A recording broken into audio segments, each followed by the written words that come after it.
Lekko nyata at mi sippire mbarodi mi waɗɗi may gelode min woni sukar maɓe ciɗi soi-disant chroniqueuruji fof paye ɓe wona MC ji ñoolaɗi ɗi yanoɓe DJ ji ɗi chroniqueuruji ɗi Fuck rap rim. Yeah, Vino double album, on hande fofa mon petit. Forward, après des rappeurs, c'est bien ça ma routine. Sur les battles, je reçois des mecs qui en font. Kiti lekiti, puisque le rôle khamni yo lekko nyata at mi sippire mbarodi mi waɗɗi may gelode min woni sukar maɓe ciɗi soi-disant chroniqueuruji fof paye ɓe wona MC ji ñoolaɗi ɗi yanoɓe DJ ji ɗi chroniqueuruji ɗi Fuck rap rim. Yeah, Vino double album, on hande fofa mon petit. Forward, après des rappeurs, c'est bien ça ma routine. Sur les battles, je reçois des mecs qui en font. Kiti lekiti, puisque le rôle khamni yo lekko nyata at mi sippire mbarodi mi waɗɗi may gelode min woni sukar maɓe ciɗi soi-disant chroniqueuruji fof paye ɓe wona MC ji ñoolaɗi ɗi yanoɓe DJ ji ɗi chroniqueuruji ɗi Fuck rap rim. Yeah, Vino double album, on hande fofa mon petit. Forward, après des rappeurs, c'est bien ça ma routine. Sur les battles, je reçois des mecs qui en font. Kiti lekiti, puisque le rôle khamni yo lekko nyata at mi sippire mbarodi mi waɗɗi may gelode min woni sukar maɓe ciɗi soi-disant chroniqueuruji fof paye ɓe wona MC ji ñoolaɗi ɗi yanoɓe DJ ji ɗi chroniqueuruji ɗi Fuck rap rim. Yeah, Vino double album, on hande fofa mon petit. Forward, après des rappeurs, c'est bien ça ma routine. Sur les battles, je reçois des mecs qui en font. Kiti lekiti, puisque le rôle khamni yo lekko nyata at mi sippire mbarodi mi waɗɗi may gelode min woni sukar maɓe ciɗi soi-disant chroniqueuruji fof paye ɓe wona MC ji ñoolaɗi ɗi yanoɓe DJ ji ɗi chroniqueuruji ɗi Fuck rap rim. Yeah, Vino double album, on hande fofa mon petit. Forward, après des rappeurs, c'est bien ça ma routine. Sur les battles, je reçois des mecs qui en font. Kiti lekiti, puisque le rôle khamni yo lekko nyata at mi sippire mbarodi mi waɗɗi may gelode min woni sukar maɓe ciɗi soi-disant chroniqueuruji fof paye ɓe wona MC ji ñoolaɗi ɗi yanoɓe DJ ji ɗi chroniqueuruji ɗi Fuck rap rim. Yeah, Vino double album, on hande fofa mon petit. Forward, après des rappeurs, c'est bien ça ma routine. Sur les battles, je reçois des mecs qui en font. Kiti lekiti, puisque le rôle khamni yo lekko nyata at mi sippire mbarodi mi waɗɗi may gelode min woni sukar maɓe ciɗi soi-disant chroniqueuruji fof paye ɓe wona MC ji ñoolaɗi ɗi yanoɓe DJ ji ɗi chroniqueuruji ɗi Fuck rap rim. Yeah, Vino double album, on hande fofa mon petit. Forward, après des rappeurs, c'est bien ça ma routine. Sur les battles, je reçois des mecs qui en font. Kiti lekiti, puisque le rôle khamni yo lekko nyata at mi sippire mbarodi mi waɗɗi may gelode min woni sukar maɓe ciɗi soi-disant chroniqueuruji fof paye ɓe wona MC ji ñoolaɗi ɗi yanoɓe DJ ji ɗi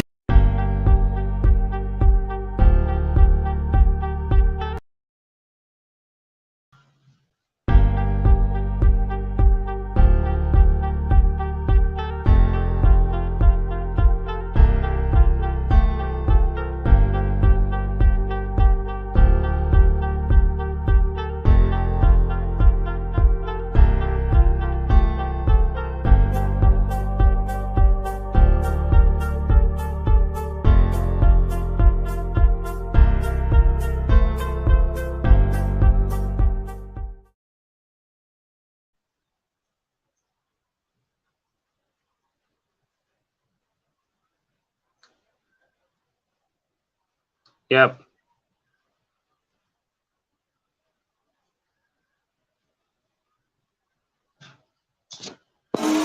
Fuck rap rim. Yeah, Vino double album, on hande fofa mumti. Faut la frais des rappeurs, c'est bien ça ma routine. Sur les battles, je reçois des mecs en Kiti lekiti, puisque le rôle ramni yo leko. Nyata at. Mi sipire marodi mi wadi me gelodi. Min woni sukar mabe chidi soi-disant chroniqueur il faut payer. E wana MC Jignola didi, yanobe DJ jidi, chroniqueur jidi. Fuck rap rime. Yeah. Vino double album, on hande fofa mumti. Faut la frais des rappeurs, c'est bien ça ma routine. Sur les battles, je reçois des mecs en Kiti lekiti, puisque le rôle ramni yo leko. Nyata at. Mi sipire marodi mi wadi me gelodi. Min woni sukar mabe chidi soi-disant chroniqueur il faut payer. E wana MC Jignola didi, yanobe DJ jidi, chroniqueur jidi. Fuck rap rime. Yeah. Vino double album, on hande fofa mumti. Faut la frais des rappeurs, c'est bien ça ma routine. Sur les battles, je reçois des mecs en Kiti lekiti, puisque le rôle ramni yo leko. Nyata at. Mi sipire marodi mi wadi me gelodi. Min woni sukar mabe chidi soi-disant chroniqueur il faut payer. E wana MC Jignola didi, yanobe DJ jidi, chroniqueur jidi. Fuck rap rime. Yeah. Vino double album, on hande fofa mumti. Faut la frais des rappeurs, c'est bien ça ma routine. Sur les battles, je reçois des mecs en Kiti lekiti, puisque le rôle ramni yo leko. Nyata at. Mi sipire marodi mi wadi me gelodi. Min woni sukar mabe chidi soi-disant chroniqueur il faut payer. E wana MC Jignola didi, yanobe DJ jidi, chroniqueur jidi.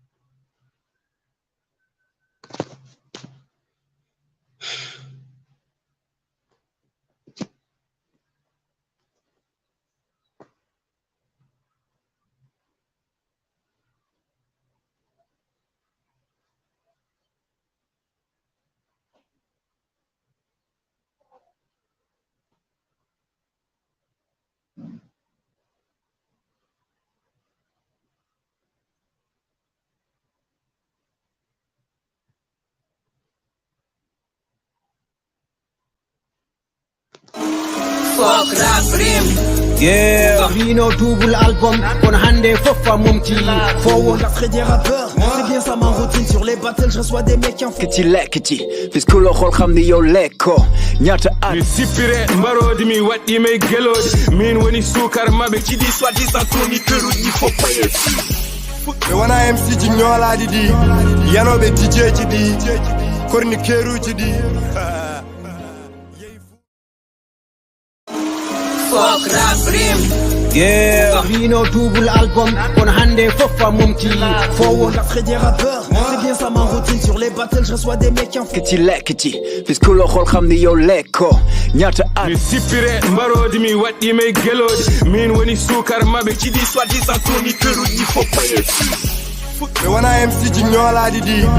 yanobe DJ jidi, chroniqueur jidi. Fuck rap rime. Yeah. Vino double album, on hande fofa mumti. Faut la frais des rappeurs, c'est bien ça ma routine. Sur les battles, je reçois des mecs en Kiti lekiti, puisque le rôle ramni yo leko. Nyata at. Mi sipire marodi mi wadi me gelodi. Min woni sukar mabe chidi soi-disant chroniqueur il faut payer. E wana MC Jignola didi, yanobe DJ jidi, chroniqueur jidi. Fuck rap rime. Yeah. Vino double album, on hande fofa mumti. Faut la frais des rappeurs, c'est bien ça ma routine. Sur les battles, je reçois des mecs en Kiti lekiti, puisque le rôle ramni yo leko. Nyata at. Mi sipire marodi mi wadi me gelodi. Min woni sukar mabe chidi soi-disant chroniqueur il faut payer. E wana MC Jignola didi, yanobe DJ jidi, chroniqueur jidi.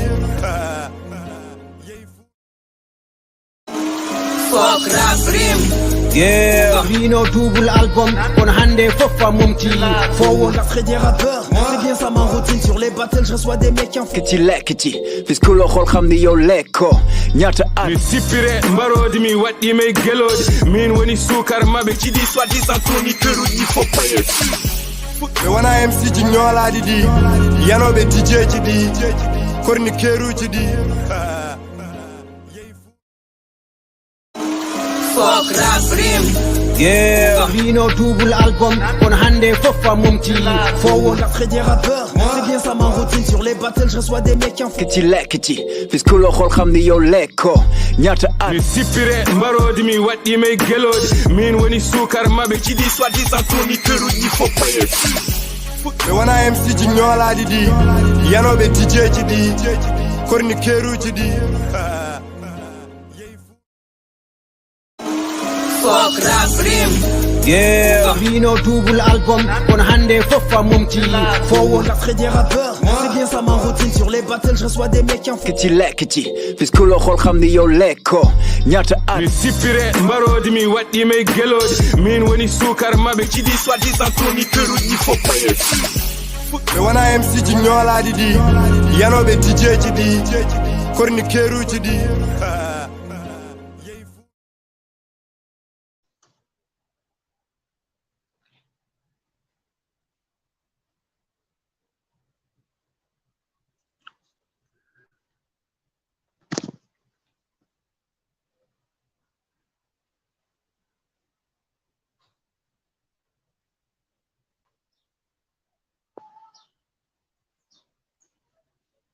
Yep, salam alaikum. Salam alaikum, Yebo Mendo et chaîne DJ Ben Production. J'espère on nana voix on leri donc on be do e ligne. En attendant invité ji ken ngara quoi.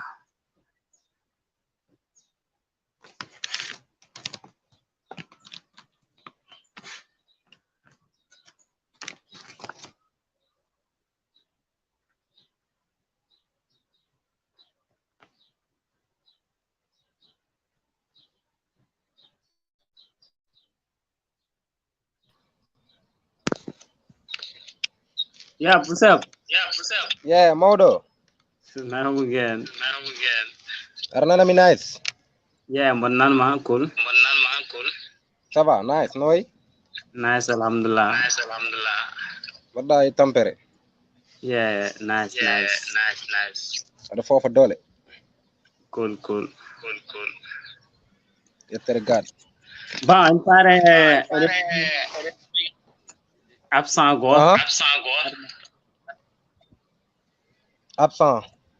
Absent to go to environment. Ah, okay. Mamzo. Right. Quoi. Donc, Yeah. yeah. Joni barani jonbe mera tawrude min quoi. Eh, join Mingara.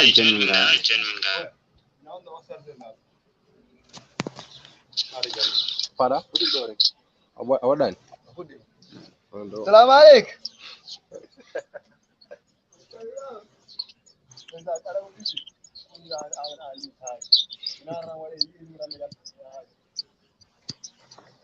Okay, Ben.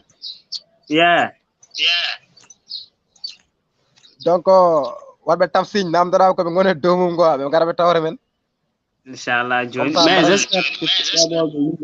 son c'est nice. Avant il make quoi. Ah, wait. No. Wait, si. Sound right one detect dum. Okay, ala problem. Comme ça, some guy reason by what they démarrer, inshallah. John Jonathan. Okay, pas de souci. Fuck rap rim. yeah Vino double album, on hande fofa mumti. Forward après des rappeurs, c'est bien ça ma routine. Sur les battles, je reçois des mecs qui en font. kiti lekkiti fiskulo xol xam ni yow lekko ñaata at mi sippire mbarodi mi waɗɗi may gelode min woni sukar maɓe jiɗi soi-disant chroniqueur uji fof paye ɓe wona MC ji ñoolaɗi ɗi yanoɓe DJ ji ɗi chroniqueur uji ɗi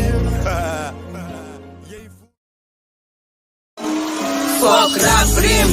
Yeah. Vino double album, on hande fofa mumti. Forward, la des rappeurs. C'est bien ça ma routine. Sur les battles, je reçois des mecs qui en font. Kiti lekiti, puisque le rôle ramni yo leko. Nyata at. Mi sipire mbarodi mi waɗɗi may gelode min woni sukar maɓe jiɗi soi-disant chroniqueur uji fof paye ɓe wona MC ji ñoolaɗi ɗi yanoɓe DJ ji ɗi chroniqueur uji ɗi Fuck rap rim. Yeah. Vino double album, on hande fofa mumti. Forward, la des rappeurs. C'est bien ça ma routine. Sur les battles, je reçois des mecs qui en font. Kiti lekiti, puisque le rôle ramni yo leko. Nyata at. mi sipire mbarodi mi waɗɗi may gelode min woni sukar maɓe jiɗi soi-disant chroniqueur uji fof paye ɓe wona MC ji ñoolaɗi ɗi yanoɓe DJ ji ɗi chroniqueur uji ɗi Fuck rap rim. Yeah. Vino double album, on hande fofa mumti. Forward, la des rappeurs. C'est bien ça ma routine. Sur les battles, je reçois des mecs qui en font. Kiti lekiti, puisque le rôle ramni yo leko. Nyata at. mi sipire mbarodi mi waɗɗi may gelode min woni sukar maɓe jiɗi soi-disant chroniqueur uji fof paye ɓe wona MC ji ñoolaɗi ɗi yanoɓe DJ ji ɗi chroniqueur uji ɗi Fuck rap rim. Yeah. Vino double album, on hande fofa mumti. Forward, la des rappeurs. C'est bien ça ma routine. Sur les battles, je reçois des mecs qui en font. Kiti lekiti, puisque le rôle ramni yo leko. Nyata at. mi sipire mbarodi mi waɗɗi may gelode min woni sukar maɓe jiɗi soi-disant chroniqueur uji fof paye ɓe wona MC ji ñoolaɗi ɗi yanoɓe DJ ji ɗi chroniqueur uji ɗi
Yep.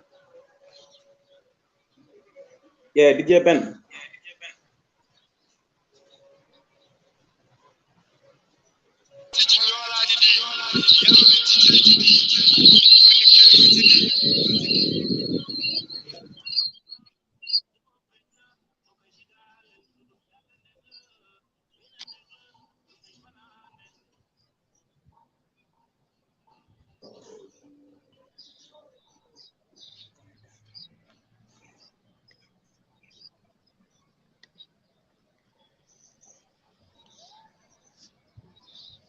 Voilà. Assalamu alaikum. Wa alaikum salam. On en a deux d'avant. Guys. Calmez fo. Si ko je.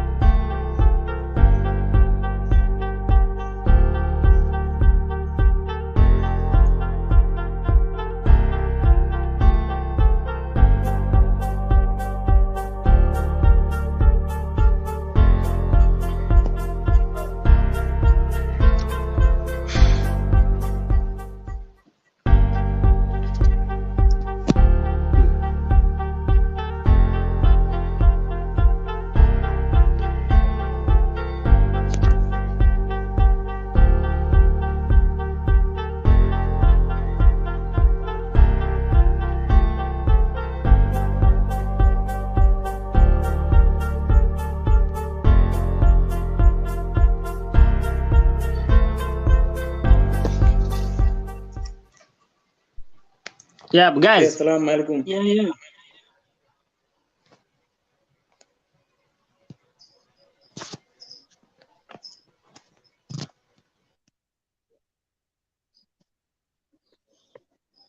Hello. Assalamu alaikum. Maalaikum salam. Wajin pamnya.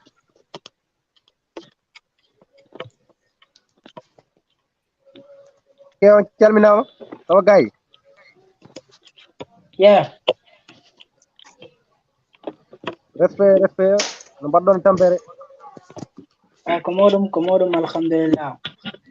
Badone liggéey. Assalamu alaikum. Waaye komodum yetu dalla na fey. Ça va alhamdulillah. Waaye. Aron nanema. Simboy min nan ma ben. Min nan ma wel. Mim nangara monde. Ay min nan ma dem bon nan ma. Min nan ma wel de, min nan ma wel.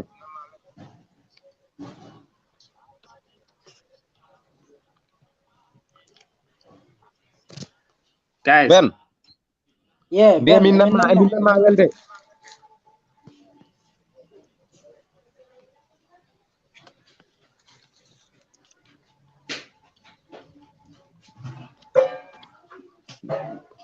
Est-ce que sonara?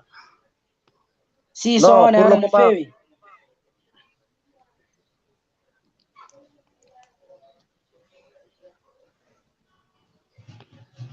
Min nanara sawono de. Yeah, min nanima. Il faut ngiton acteur uji quoi. Non, min wala acteur. Yeah, kheusha it acteur ma o it acteur mum bayen nanondirde. D'accord. Yeah, so very nice. Yeah, DJ Ben. Yeah, tout okay, huh? Nice. Donc, en calmini yebo men do kam fof e chaîne DJ Ben production no birunden ni rek hande ko live goto jiden wadde concernant halde actualité Poular. Donc actuellement eden jogi absente goto woni Fatima Deme mamzo king non on mon ara quoi mon de retard dans quelques minutes quoi. Donc avant tout me dinno gote mon fof wad présentation d'abord donc pour yebo menbe comme ça mo anda mon fof waaw andude mon et ainsi de suite. Kheusha bismillah.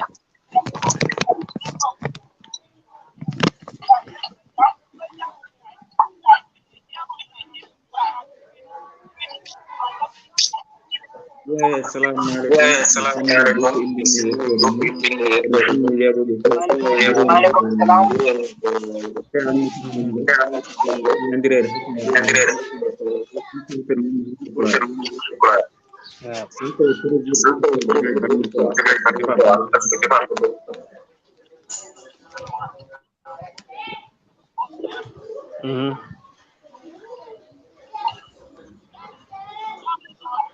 Yep, merci beaucoup Kheusha Nguette KBC. Donc flashman bismillah.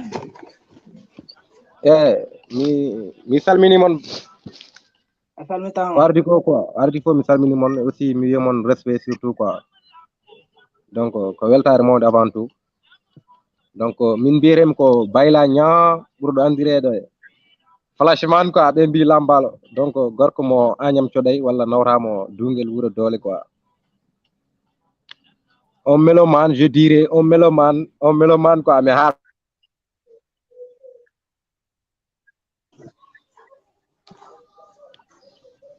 donc ko weltare monde surtout arde hawri do débat min kam ko non biyami donc respect quoi bayla nya bur andire lambalo initiateur demba wiide page acti Poular peut-être taw woné mon nan jeedum kono ko mi woni initiateur donc respect surtout weltare monde quoi tawru mon do quoi. Yeah, c'est lambal the flashman. Plasmar inde rappeur wonno. Okay. Donc Djiby révélation donc rapport natti quoi mi natti wonde rappeur donc mi faami inde mo wonti lambalo quoi. Yeah, Djiby. guys. Mi maaleykum salam onon bennoɓe ɗon ɓe onon grand frère uji mi wi salamu aleykum heɓorɓe arede ɓe vraiment no mbiɗon ni ko weltare et puis la joie partagée grandi ko adi fof DJ Ben big respect ko wayni kadi weeɓani donc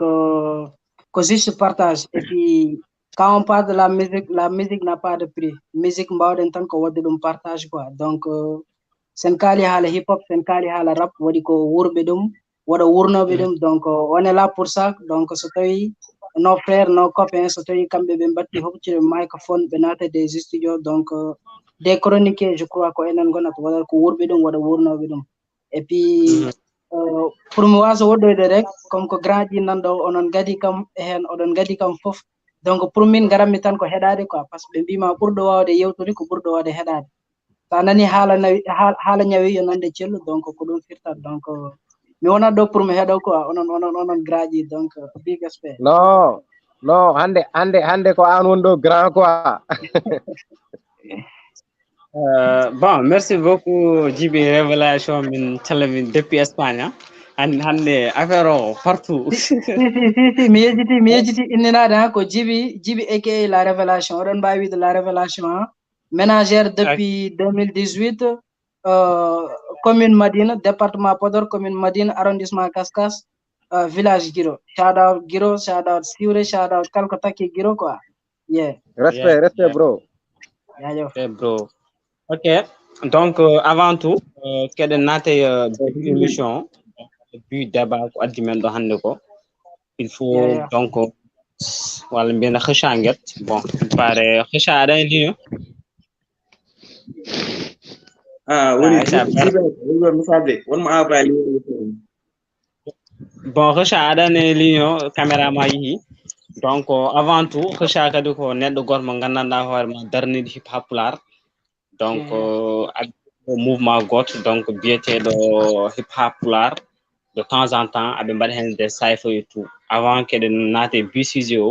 dakkemo donc présente o kadi aussi présente affaire o kadi c'est pas kon goto woni ɗon ko konko ene waɗi kadi yimɓe wonɓe caggal makko donc ara kadi o aalane yimɓe avant keɗen naate affaire o avant keɗen kaɓa avant ko ɗon kaɓa avant keɗen kaɓa quoi avant go a nani amen mi nani ko kala non mais moom ko aussi waɗani heure sax parce que waɗi ga message kukkude e YouTube wonmo envoyé lien o bon ok d'accord mon arama wawi wonde hen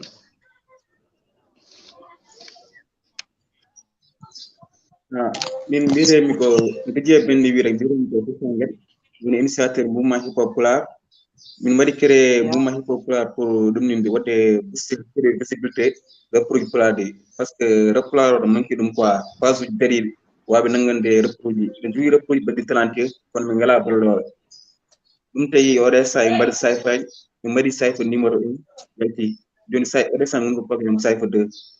mbaɗanni novembre walla décembre inchallah affaire o mayal kadi inchallah so nangi ene fof en nangi affaire o ma yaaru rap Poular ko dow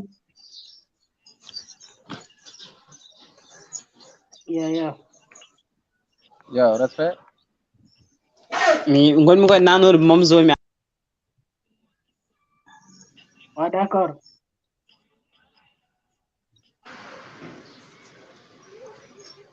mi annasti o nani o kalemo sax si emin keɗima frère donc kheusha vraiment mbaɗɗama respect onon e mouvement hip hop Poular fof donc mi yiiɗino mamzo naata avant ni keɗen puɗɗo mais pare soit nadde invitation o raw donc onon fof bon hande sen en jii rap Poular ene dilli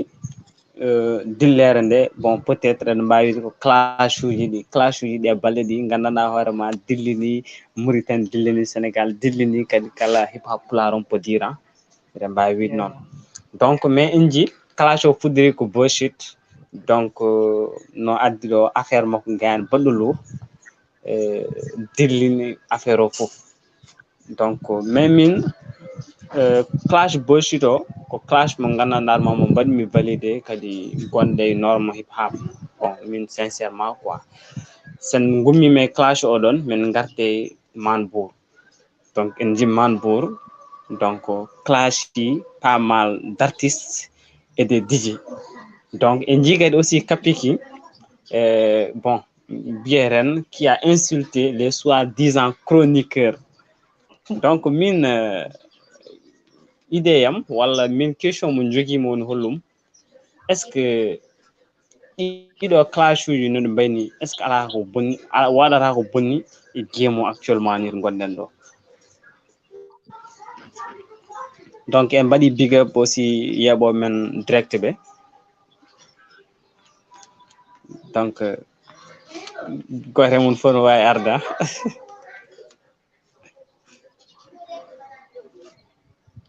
c'est bon yeah Mimi kalda mais classe ko game he ja ko do radio ja parce que edo ko min personnellement man na bëssu man na nek dari te classe min sonara bëssu ko woni ko mo communication ko famdi sedo ko wa mo ko ne debi pour hebben succès min nanata e dara sono quoi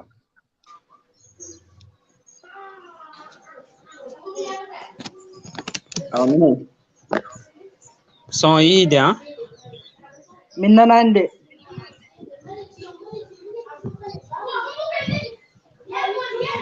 pere wode cemna son ko sede son min nanata ko sede quoi mi andana ko c'est quoi le problème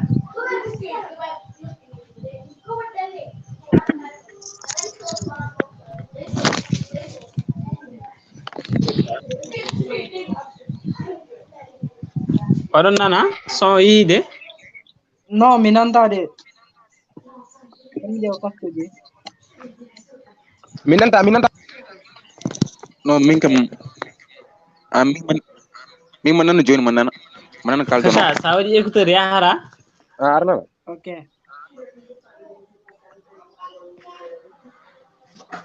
ça marche mais gilnani mi kale mo min klaptu man mi écouteur milar non joni ça va joni dan bande ça va quoi Fuck rap rim. Yeah, vino double album, on hande fofa mumti. Forward, la frais des rappeurs. C'est bien ça ma routine sur les battles, je reçois des mecs qui en font. Kiti lekiti, fiskulo hol khamni yo leko. Nyata sipire marodi mi waddi me gelodi min woni sukar mabe ci di soi-disant chroniqueur il faut payer. Me wana MC ji ñola di yanobe DJ ji di chroniqueur ji di Fuck rap rim. Yeah, vino double album, on hande fofa mumti. Forward, la frais des rappeurs. C'est bien ça ma routine sur les battles, je reçois des mecs qui en font. Kiti lekiti, fiskulo hol khamni yo leko. Nyata mi sipire marodi mi waddi me gelodi min woni sukar mabe ci di soi-disant chroniqueur il faut payer. Me wana MC ji ñola di yanobe DJ ji di chroniqueur ji di Fuck rap rim. Yeah, vino double album, on hande fofa mumti. Forward, la frais des rappeurs. C'est bien ça ma routine sur les battles, je reçois des mecs qui en font. Kiti lekiti, fiskulo hol khamni yo leko. Nyata mi sipire marodi mi waddi me gelodi min woni sukar mabe ci di soi-disant chroniqueur il faut payer. Me wana MC ji ñola di yanobe DJ ji di chroniqueur ji di Fuck rap rim. Yeah, vino double album, on hande fofa mumti. Forward, la frais des rappeurs. C'est bien ça ma routine sur les battles, je reçois des mecs qui en font. Kiti lekiti, fiskulo hol khamni yo leko. Nyata mi sipire marodi mi waddi me gelodi min woni sukar mabe ci di soi-disant chroniqueur il faut payer. Me wana MC ji ñola di yanobe DJ ji di chroniqueur ji di Fuck rap rim. Yeah. Vino double album, on hande fofa mumti. Forward, la frais des rappeurs. C'est bien ça ma routine sur les battles, je reçois des mecs en fou. Kiti lekiti, puisque le rôle xam ni yow lekko. Ñaata at. Mi sipire mbarodi mi waɗɗi may gelodi. Min woni sukar maɓe ciɗi soi-disant chroniqueur uji faut payer.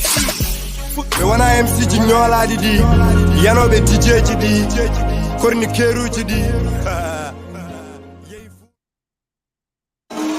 Fuck rap rime. Yeah. Vino double album, on hande fofa mumti. Forward, la frais des rappeurs. C'est bien ça ma routine sur les battles, je reçois des mecs en fou. Kiti lekiti, puisque le rôle xam ni yow lekko. Ñaata at. Mi sipire mbarodi mi waɗɗi may gelodi. Min woni sukar maɓe ciɗi soi-disant chroniqueur uji faut payer. Me wana MC ji ñoolaaji ɗi yanoɓe DJ ji ɗi chroniqueur uji ɗi. Fuck rap rime. Yeah. Vino double album, on hande fofa mumti. Forward, la frais des rappeurs. C'est bien ça ma routine sur les battles, je reçois des mecs en fou. Kiti lekiti, puisque le rôle xam ni yow lekko. Ñaata at. Mi sipire mbarodi mi waɗɗi may gelodi. Min woni sukar maɓe ciɗi soi-disant chroniqueur uji faut payer. Me wana MC ji ñoolaaji ɗi yanoɓe DJ ji ɗi chroniqueur uji ɗi. Fuck rap rime. Yeah. Vino double album, on hande fofa mumti. Forward, la frais des rappeurs. C'est bien ça ma routine sur les battles, je reçois des mecs en fou. Kiti lekiti, puisque le rôle xam ni yow lekko. Ñaata at. Mi sipire mbarodi mi waɗɗi may gelodi. Min woni sukar maɓe ciɗi soi-disant chroniqueur uji faut payer.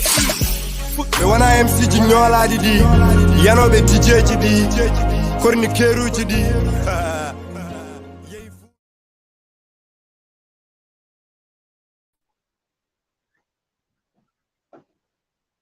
Hello guys.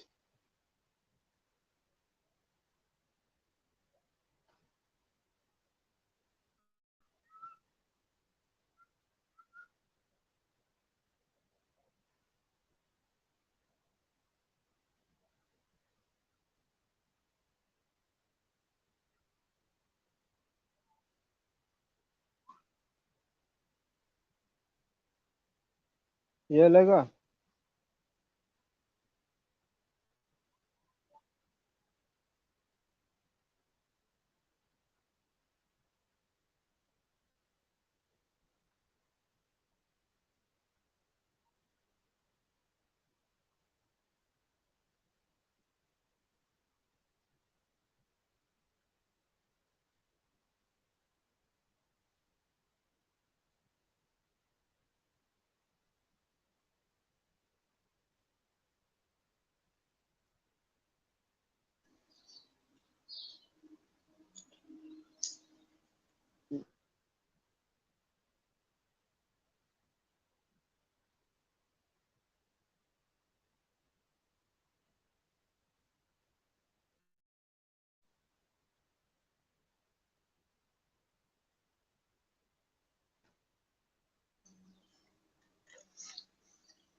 Yeah, mamzo.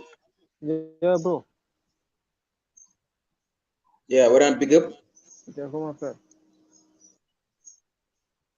Ah, bismillah. Ma jafuno de min mi dañino erreur chat pour nadde hen quoi ginnan bo ɗum facile c'est compliqué hein. Ah, ok, ali gong.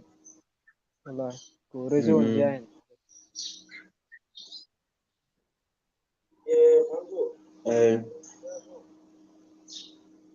Mais c'est comment? Mais anari joni wat présenté yimɓe ngal on. Yeah, donc guys. Salam alaikum. Yeah, bro. Nanga leen gaan problème togo sa wadi problème togo quoi problème monno quoi yeah ça mamzo il faut ngita écouteur ma non min wara écouteur Wow, guys. ok c'est bon Ça va, j'espère. Yeah, ok. Bon, allons droit au but, quoi. 5 secondes compte. Ok. Mamzo, bon, peut-être qu'à retard, on a assez. Yeah, ouais, si. Bon, actuellement, Bimi, bon, en comme je crois que votre me présenter des game quoi. Il faut me présenter. Présente-toi comme. Non, il faut me présenter quoi? Donc, présente-toi, c'est pas grave. Ya, assalamu alaikum wa chers téléspectateurs. Assalamu alaikum wonɓe ɗo ɓe kadi. Donc mi salminimo noon fof. C'est Mamzo the King, artiste, rappeur, membre fondateur du groupe VIVRE. Donc gonɗo to Mauritanie. Et mboɗo wawi wiide kadi animateur de la chaîne Telembed. Donc mi salmini mon big up onon jeeɓoɓe ɗo ɓe e wonɓe ɗo ɓe Mr BENE et kheusha j'espère que goɗɗo Yann indi makko n'affiche en fait. Djiby révélation flashman. Yeah, voix makko ne famdi quoi, ne famdi. Famdi hein? Si voix ne famdi quoi. J'espère que Johnny ça va. Bon. Wow, Johnny ok. C'est le mamzo. D'accord, bon, affaire donc allons droit au but. Actuellement son dit hande rap Poular ne wadi clash uji. Clash uji gananda horma vraiment baddi fayiti belli machallah. Ouais. Vraiment donc bullshit kanyum fudi clash o. Bullshit fudi clash o som jumani hein. Donc ari clash yi studio hewbe ben gananda horma donc peut-être bon min kam bod valide clash o kadi kala meloman valide clash o. Mais in donc on man pour wali réplique donc clash pas mal d'artistes et DJ. Donc indique donc bon on peut dire on dit insulter soit disant les chroniqueurs. Donc est-ce que dido clash ou juste bada est-ce que bon selon on donc ala ko bonne game non le fait que on est chroniqueur organe et tout donc Yamine, avant je parle, il faut j'ai une question quoi. D'accord. Il faut me rendre aujourd'hui, ce soir, est-ce que Mbolemido en tant qu'un rappeur ou Mbolemido en tant qu'un animateur? Fof. En tant qu'animateur. Fof. Non. En tant qu'animateur, si. The game. En tant qu'animateur. Yeah, d'accord. Non, sarando en tant qu'animateur, c'est min kali hala rapro direct à défendre robe quoi. Donc en tant qu'animateur, ça globalise tout. Ouais. Donc Mamadou Djiby. Ouais. En tant qu'artiste quoi, en tant qu'artiste quoi. Voilà. D'accord, en tant qu'artiste complet. C'est musique une fois mais c'est pourquoi. Ouais. Yeah. Vas-y.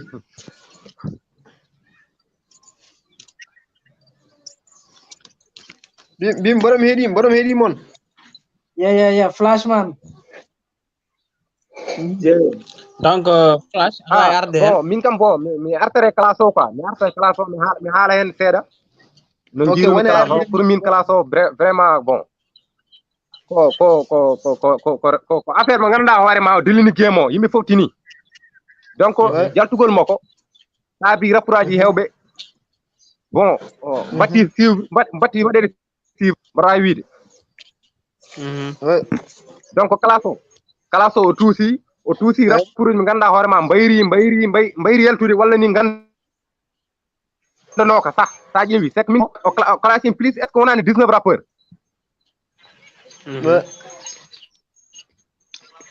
donc ɓen à travers oɗon classe dañi hen profit par ce que waɓene amen ni gandi ɗumen en par ce que min mbaɗa heeɗo rap Poular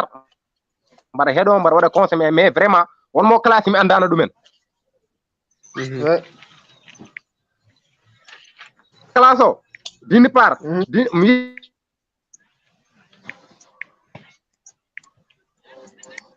pardon réseau mondial mamzo yehi flashman yehi réseau mo tiɗani quoi. Ouais. Bon, avant comme Aratan, Mimi profite. J'aurais bien aimé Clash parce que ça a les musiques à les Clash Haïti bazo quoi, Haïti bazo parce que ça n'a ni Clash ko nderhen ko ko concurrence wonat concurrence o so ardi mo jafoɗonde problème réseau wonde problème technique au niveau ya bismillah donc fada men flash fat mo ngatema ok Djiby ok bon bon haalanno so tawi concurrence o ari donc bon moyen ɓurɗo wadde obligation ko clash o ko soit ko wona sayfo soit ko wona koɓe mbiyat ko bataille de verdun wontra entre artiste e dow scène soit ko par joni koye temps internet soit ko taw ko e produit ji mais a question ma a haadinoma haalde est ce que ene jari clash o mema chroniqueur uji walla goɗɗum e goɗɗum bon je dirais que oui par ce que enen sen mbawi wadde chronique hannde ko sababde kamɓe artiste uji mais sa yi ɓe memi chroniqueur uji won touche goto moɓe jiiloto dañde kamɓe artiste uji kadi des fois wonko ɓe kalata kadi ils ont raison e donc ɗum tagui clash o so waɗi c'est normal o ƴeewa ko takki musique o ƴeewa kadi ko woni e nder musique o ƴeewa kadi ko woni dow musique o comme ça o wawa nadde hen quoi pour min avant min woɗɗoyde ha nder so clash chroniqueur uji soit disant rappeur uji bon fof min je valide quoi je valide yeah d'accord ok mamzo yeah mais les gars yeah DJ Ben déjà mi présentera ɗum mais heddiɓe ɓe par exemple il faut mi anda hol rappeur hol mélomane e hol goɗɗum en fait wonɓe ɓe bon actuellement bon ɗo ala rappeur ala ɗo fof ko animateur uji waɗi donc des mélomanes oui encore wonɗo chroniqueur donc chroniqueur DJ Ben chroniqueur donc c'est juste pour mi haala hen seeɗa en fait donc an e warma DJ Ben minen e koye amen puisque mbassi chroniqueur ala ɗo quoi sona an joni no nanda classe onde ko faare chroniqueur ji holno miijirɗa quoi hol sentiment ma walla vraiment holno miijirɗa classe o bon le fait que min kapi le fait que no haaldir affaire o ni aɗanni gila addi o wi précis soit disant les chroniqueurs PFI ay donc min e pensé yem quoi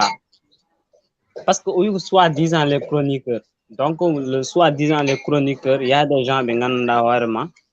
ene mbiya komin ko chroniqueur uji taw wona des vrais chroniqueurs il y a des gens ɓe ganduɗa hoorema bon peut-être sont des vrais chroniqueurs et joni noon kon so wi soit disant peut-être donc wonɓe hen wonɓe ngala hen waɗi noon ko nannuɗen hoore mum e nannanen hoore mum min dapiren pamirɗe joni an aɗa nder walla ala nder non min Moussa ni min mi ala nder min mbeɗa classé to a dogi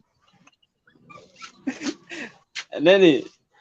en tout cas dal min kam pour min kala baɗo chronique nan nder quoi kala chroniqueur nan nder mo po yiyen hoore mum quoi jiyen koye mon ono fof non des fois ne waɗi ene moƴƴi neɗɗo waɗa reconnaître waɗa assumer si mais hedorona est ce que réellement chroniqueur uji ɓe mbaɗi respecté koɓe poti wadde est ce que réellement wonen chroniqueur uji ene mbaɗa chronique vraiment taw ko kalar ko noon woori aɗan parfois aɗa yiya chroniqueur min parfois wonmo jeeɓanmi mi yiiɗa wadde cité indeji mabɓe mais won ganduɗa hoorema veruji moɓe ƴettata ɓe totta ɗum rapport ɓe mbiya ko kaari o haaldata taw wona gonga quoi si non aɗanndi toon no woodi eyyi mais alay sago ɗon tan donc alay sago konko ɗetto chroniqueur uji mo haaldara ɓe peut être ko haalɓe ko ala hen walla ni bon moy noon quoi ko gonga mais min e jandam quoi parce que neɗɗo so yeehi ha ƴetti le fait ne wona chroniqueur donc wonani artiste o an kaldra point de vue ma ɗum tagi à tout moment mbo jogdo ɗum avec les gens ɓe gandanɗama woɓɓe abonné e chaîne am ɓe donc min bon mbaɗon mamzo king donc mamzo king rappeur yaltina son a faami le fait min mi ara son min wonno pamirmi ɗum mi waɗa décortiqué no pamirmi ni alors gil avant bal wal décortiquer ma haali mo min kaale mo point de vue am n'est-ce pas e nder hen noon neɗɗo ƴettoma e point de vue ma min nasa faami kada ɗum ɗon moylol mi faami ko jiɗɗa ɗon haalde ko mi faami mais il faut gandon kadi hande gonɗen koye jamanu internet hande TikTok nan ɗo Instagram Snapchat maintenant o fait ko nden ko artiste o nden kañum yaltinanno projet ji mum kadi o heeɗo top e dow projet ji mais joni ko au contraire joni ko a fiyat soma tiktokeur o bon sa wi tiktokeur on peut convertir à un influenceur kadi influenceur uji ce sont des influenceurs non programmés donc a yiyat hande neɗɗo uddiri compte mum Allah waɗa daña des abonnés daña yeɓoɓe ɗum rek après wonta influenceur donc oɗon ko influenceur non programmé aɗa andi sa wi influenceur non programmé donc an ko côté ji fof jahata du coup des fois a arat mbiya hande ko hip hop mbaɗanmi ƴeewa holgonde actualité taw an a wittanimo a meeɗamo suivde a meeɗamo wadde haydara après ngara mbiyaɗa haale makko wonko kalata e makko alors que bien vrai ɗum ɗon wodani mais public heɗotoɓe e mbawi gomde ɗum donc e nder hip hop o je vois ñanden Dougou Demme o waɗino soulagé sujet oɗon mais no wodir ɗum soulagé ni kadi ene ɓurti de trop kadi o mesurani ko haalat ko eyyi donc pour min ça vaut mieux ko chroniqueur uji garta hen mais il faut une maîtrise quoi parce que hip hop waɗi ko maîtrise wona comme no rap non wona comme no yimoɓe yeelaɓe wona comme no ɗum ɗo donc enen ko hip hop gurɗen apparemment mi yi debbo goto ñanden o wi ko Kapi King o andaka le fait ko yimata affaire mbëggel en affaire ɗum ɗo en et puis mbimi wawe noon ɓe ɓe contre uji men bon en fait mi wawa wadde ɗum imaginer quoi par ce que minen ko hip hop o eyyi a haɓat seret a wujjito seret mbabba walla seret pucci jaaha concert mbaloya toon au moment an nde jahata nde kamɓe mbiyatma ko ɗum jaranani min ko ɗo min gonata min lero donc an wonko ganduɗa ko heewi e par rapport e kamɓe won coon mo dañɗa hen donc kamɓe so tawi ɓe gari actualité yalti tan ɓe miijima no mi jiɗiri ni le fait que eɓe jogui heɗotoɓe so tawi eɓe kaali donc réplique ne foti wonde kadi hayso wona toon ni min je me dis comme ko tiktokeur uji le fait que joni eɓe daña posé tiktok o alors que artiste o waɗa e sababu nde artiste o donc so tawi artiste o classe mo ene wawi wonde taw won touche goto mo yiiloto donc pour min ko ɗon kaɗanmi quoi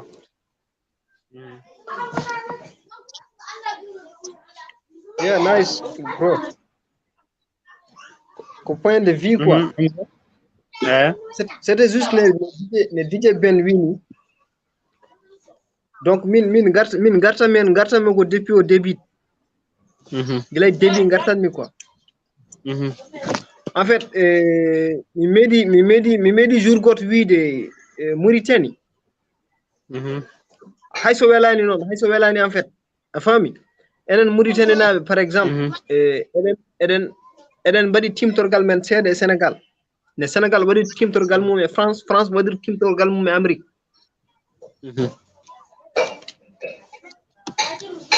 déjà oɗon ɗo amin ɗo déjà ne France waɗi timtorgal mum e Amérique manda soɗon ƴeewa soɗon paami ko jimi haal ok donc e nder hen en jii son beau suite mo waɗi o par exemple son wona e moment muɗum mais son yejjitani wona ko wayni wona joni fuɗɗi son jii bewɗo aka bewɗo aka mo jogui son goto waɗi ni o critique rappeur uji Mauritanie foof o rendiniɓe o yaltini photoje mabɓe critique ɓurɗo wonde pire o waɗa critique no duppi o rokkiɓe avertissement goto fof o rokkidimo avertissement goto fof o haali hen goto fof ala ko haalani mais est ce que on jii waɗi polémique baɗ ni non est ce que nden joni kadi mi namdo kadi est ce que nden eɗen jogino chroniqueur uji baɗi ni hewde non est ce que nden BENE waɗanno chronique est ce que télé mbedde ne waɗanno chronique est ce que DJ Dou ne waɗanno chronique est ce que Malik procureur général ne waɗanno chronique non surtout ko fierté pour les chroniqueurs uji ɗi tan e ɓene kokka motivation yimɓeɓe hettade rap o rokkude motivation artiste uji wawde windude donc sen ji oɗo clash o fawi koye moment koye temps makko tawi par ce que ahlu brique e ngaka blende en jiino back to back mabɓe mo mbaɗanno sénégal déjà yimɓe fof imprésime en yimɓe fof hakkillaji mumen nani hen hay soko sernaɓe invita e nder plateau maɓe kala haala rapide uji ɗi ɗon par ce que kulumi goto ganduɗa hoorema dillinɗo leydi ndi ha woni international en fait ko weeɓani it ko liggey goto mawɗo woni ɗon donc e nder hen rapide uji Mauritanie ɗi goto foof ene paari pourquoi Mauritanie ji mbatta ɗum ɗo pourquoi en mbatta ɗum ɗo a faami donc e nder hen il faut wonde cukkiɗo on cukkiɗo ko bullshit sukkiti mboɗo wawi wiide clash o musani ne feewi mais ko rapide uji ɗi tellement ene parno on affaire neɗɗo uddita pour jongo woɓɓe heddiɓe naata donc udditi hay sinno ɓurno mo ɓurno yidde ɓe e nder clash o hay so heɓaniɓe donc o heeɓi to fiiɓe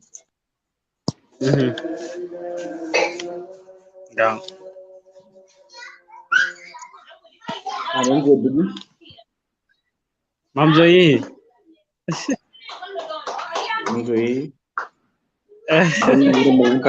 arde quoi réseau ji wonde tiiɗani ha joni quoi e warti tiiɗani ok mamzo amin kenima désolé les gars raison doga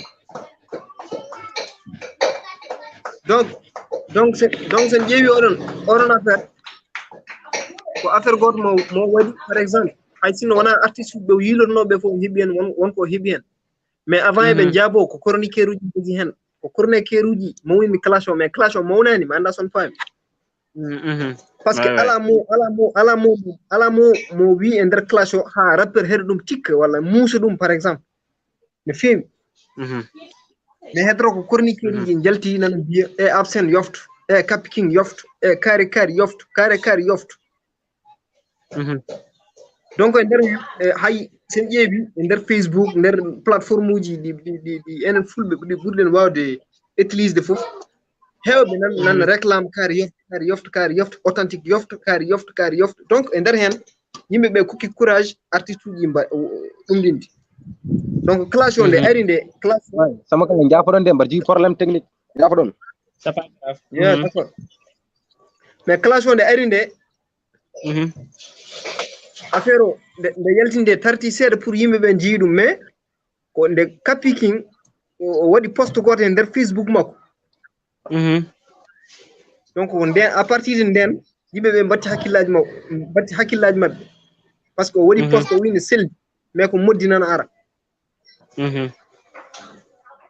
e nder hen noon yimɓeɓe mbatti hakkillaji par ce que oɗo classe koko jogori mawnude donc chroniqueur uji jalti nana kaala woɓɓeɓe nana courage rapide uji ɗi et tout donc e nder hen firti ko e caggal ɗum woni nde kappiyere nde Maxime Dadi déjà o yaltini goto yimɓeɓe mbimo woni selbi après o yi o yaltini goɗɗo fami donc firti ɗum ɗon fof ko chroniqueur uji nan ɗon par ce que kamɓe goni hot parleur uji pour public o haalata ko donc e nder hen par exemple yimɓeɓe ko public o haalata taw artiste o wawa nantude ɗum ko chroniqueur uji ko on place ngoni kamɓe kaltata ɗum kamɓe goni hot parleur uji o oɗon banggue artiste uji mbawa nantude ɗum donc Maxime Dadi ko mbaɗɗa ko ne selbi yimɓe o waawi yaade o addoyi affaire goɗɗo kappi kañum ne nde aran nde nani par ce que chroniqueur uji tampini artiste uji nde o ari hen nde o wima o ƴetti chroniqueur uji fof mais kadi gueɗel gotel ne woodi jaggo ɗon kam haysomo wawa yettinde fof mais il faut pas men mo o wi ko soi-disant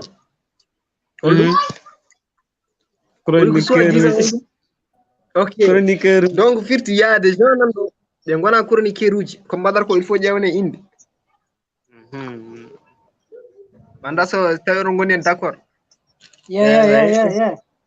donc firti ko wonko watte ɗo ko wona chronique a faami si en tant que rappeur mi yiɗa yettinde won message uji en fait mais c'est juste tan so haalama famɓe quoi. Donc soi-disant chroniqueur uji ɗi onon fof paye ok ɗum ɗon ko mañoruji makko donc jin wiide ko affaire o c'est juste clash o yeehi level goto mawɗo donc affaire o ko danse hip hop e heddoro ko joftare ndi ene leeli quoi mais ɗum ɗon eɗen mbawi wiide ɗum ko manquement moyen min ko ɗum mbiyatmi quoi par ce que a yoɓat mbaɗa son a yoɓat mbaɗa clip a yoɓat keɓa beat a yoɓat mbaɗa kala ko mbatta il faut jaɓa mbaɗa ɗum en fait donc en jii combien de jours son makko yalti pour réponse uji goɗɗi ngara affaire on e leeli seeɗa mais en mbawa wiide haydara mais ko musique o yoɓani à tel point par ce que eɗen mbawno wiide arti par exemple ma won wiiɓe Kapi par exemple mi haala ɗum en tant que animateur eɗen mbawno wiide Kapi par exemple lelni joftare makko deuxiéme son o par ce que ko janoɗo concert ki hiidi walla ko janoɗo tourné makko a faami mais il faut ƴeewe sino ko moyen o wonto yettino ara ko brique ndew yeehi ndew yeehi pardon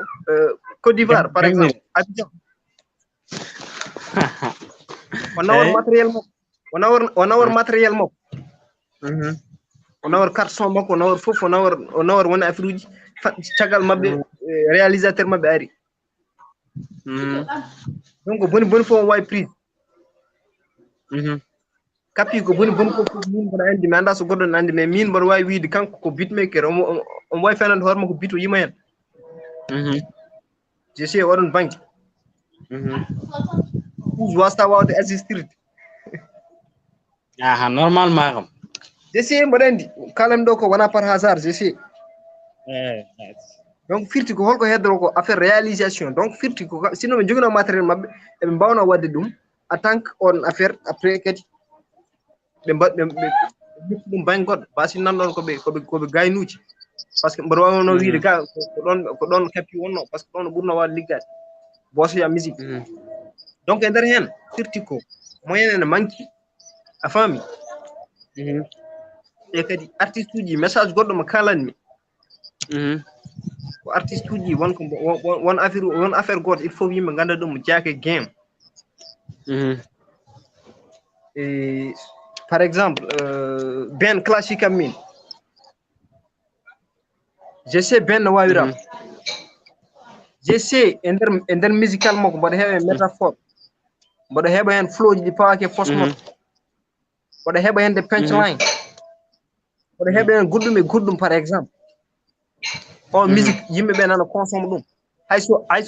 hayso ala 200 vie so classique am jogui talent clash o ko positif a faami yimɓe haalaka classe jaaɗo ha heeɓi 20 ou 30 000 cas donc mi repostat yappade wiide ha waɗa concert ga walla ha waɗa concert ga walla ha waɗa concert ga ok déjà en jii Manbour mboɗo wawi wiidemo ko l'homme de tous les temps Manbour holmo jaabi classe muɗum neɗɗo tokos donc il faut yimɓeɓe paama won affaire uji ngala hen ngala e game o par exemple non Manbour ko ndanan il faut yimɓe ganda ɗum affaire goɗɗo ko goto ko affaire goto eɗen poti wadde ɗum en mbaɗa ɗum donc kollira talent ma a jogui talent ma forani jabade o jaabum ha yimɓe ganda oɗo vraiment a dépassé mo wonde gongol so classima yimɓeɓe kene mbawi wiide a forani jabade mo en fait normal mais mi ronki yiide ga message bio rappeur kaari a forani jabade kaari ko yimɓe foof nana mbiya kala ko mbaɗɗa publication ma yi yimɓe mbima hen haysa a jabora publication ngaji ma yi yimɓe mbima hen aɗa foti yoftade affaire o noon nan niɓɓiɗo quoi jeesiɗe nana majje ko no min gojjo non c'est anani mamzo yeah aɗen ndi concernant clash adi ada wana artiste mawdo ender Mauritanie wala Sénégal wala forever mbaɗa wonde mais min kam mi yaadani artiste rappeur clash ma mbiya jabra parce que min ɓurɗum niveau neɗɗo sa woni artiste walla woni rappeur neɗɗo clash ma an wonko mbaɗɗa exemple joni min an mamzo king mi rokkuma yor an hande an exemple a heɓi disque d'or quoi exemple min boy tokos parce que kawɗon meeɗi wadde genre Amérique quoi donc mamzo ɓaɗen ma mef haalani donc le cas exemple an a heɓi disque d'or min mi suwa heɓde haydara comme boy tokos mi ari mi clash mam exemple biya no parce que mi heɓi disque d'or bon mi jabra ko mais aɗa wawi wadde clash goto mo gandanɗa hoorema gandi noon place am clash hollo min ko mbaɗmi ko an a waɗani ɗum taw tout juste classe anan classe ko minimise wona ko minimise boy warna ganna ɗum carrément an a wona niveau mum après tu continue à lawol ma bon so e nder haala ma no kalirɗa ni bon mi yi hen le fait authentique no wi bullshit ha heɓa 20 000 cas fuɗɗo jabade mo n'est-ce pas te bullshit heɓi 20 000 cas e nder 3 jours somi jumani ha joni en jiya réponse par ce que ɗum ko vacances donc onon selon onon holno jiruɗum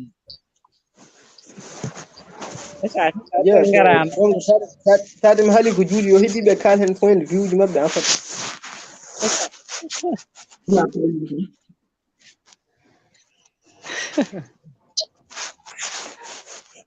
yeah harwal yeah halgay min mbaɗi waɗi ko hoore wi quoi woni mamzo king ko wi on no waɗi importance par ce que wonen yimɓe ɓe gona chroniqueur uji ɓe ganda classe no yaari par ce que rap no waɗi namno debut so ni rottiɗo amna ɗo classe no foyi logique classe positif quoi parce que classe no ne heewi base uji rap ne heewi figi deftir ene heewi fof koye laptan fayi wona classe to ɗum no quoi to vrai vie kadi chroniqueur uji hokki ɗum doole ni ko pikki geltiniɗo on classe waɗin dow on a dora haala par ce que wajiɓe ɓe joftay kheusha voix on e famde jafoɗa voix on e famde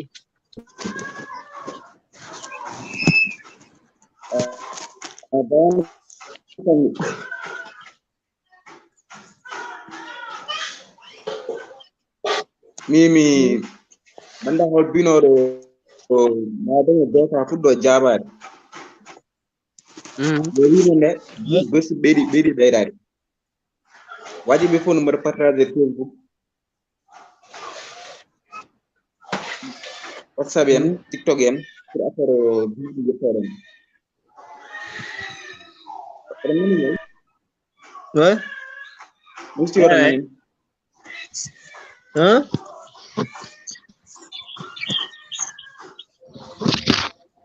nanan kadi besiɗo témoin o waɗa utilisé comparaison dane mande ne famdi frère ana famdi min de gawa hoca ora sango ko wullir galla no fof il faut ngulla min dano joni sa kono fade wori non sa woni écouteur min nanara mi tori ko mi wullu ko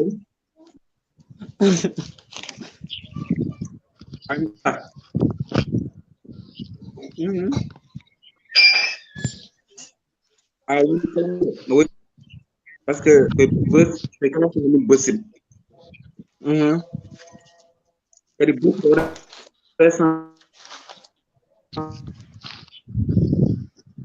entre moyen communication woni pour programme o fori yaltinde projet le 31 décembre ko classe ni prime kheusha voix on e parce famde que ça y sax e description he o wiya before life sur the project famni ha joni ça va voilà joni moƴƴi nice Mimi busted already. Okay. Mi busted already communication projet mu woni. Wadi dum pour yimbe ngana o restant ko woni. Parce que 30 décembre ko jatino projet bira live set. Kadi yimbe heb ngani busted koy classe ngani mom après même reference que DJ du every 222. Ngani men ko he quoi parce que busted boyram. Sans inde première fois we no ko junior PA we are bus prayer arti we are mo bus quoi kadi classe ko we manda ka picking ko lil wa wonde king don wado utiliser de fil don wadi to we absent advise elle absent senarab sikra ko dum no ko advise don wado utiliser comparaison ko dum koy rab dia mar wonde lusigo mo rewo parce que konko somo hono lusigo ka pekin fet art refre mun to wiya pédophilie péophilie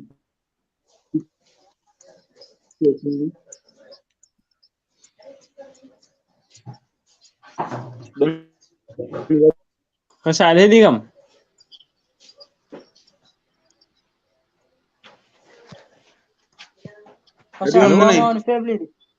bon yo pour passer au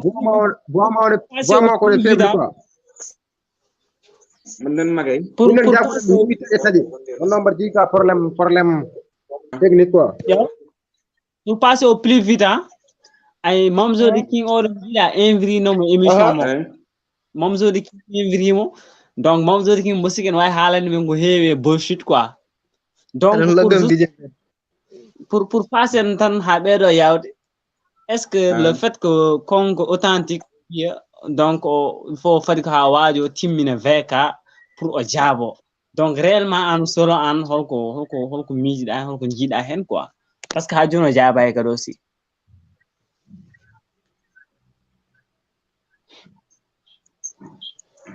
So min wala ko kheusha so tawi gadi molol après raison mako molol bennen c'est pas grave.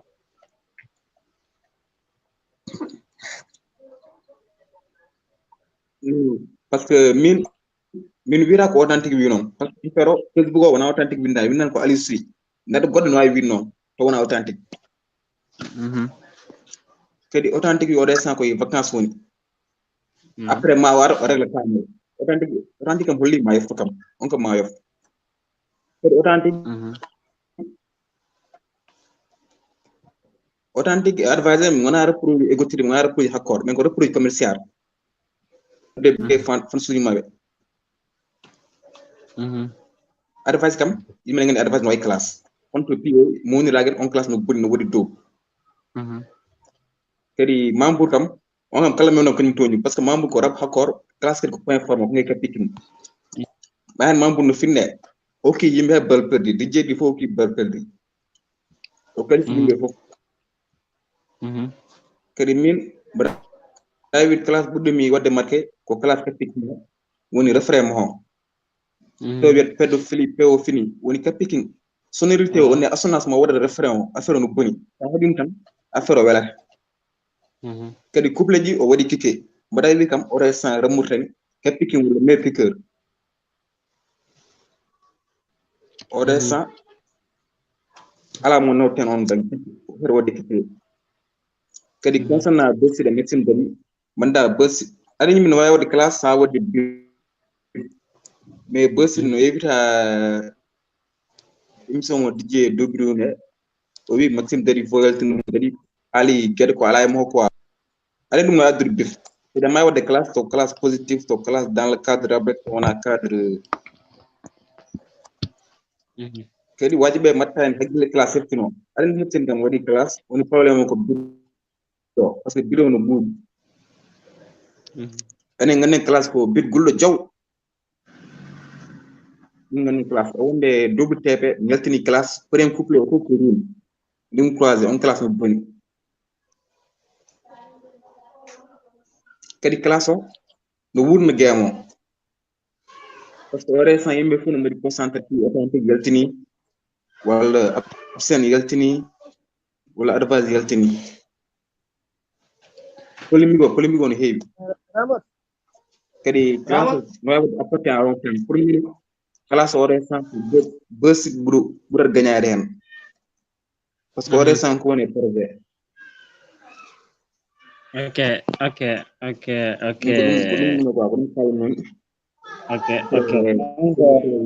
donc franchement Djiby donc garten le cadre de Manbour le fait Manbour donc ƴetti son makko bon peut-être sagi on quelques DJ ji quoi bon ɓe gandanɗa hoorema peut-être wonɓe ganduɗen hen peut-être wonɓe ganda hen kadi aussi n'est-ce pas donc selon vous le fait que Manbour donc omo saago donc DJ ji ɗi est-ce que wodora ko bonni e nder hip hop men quoi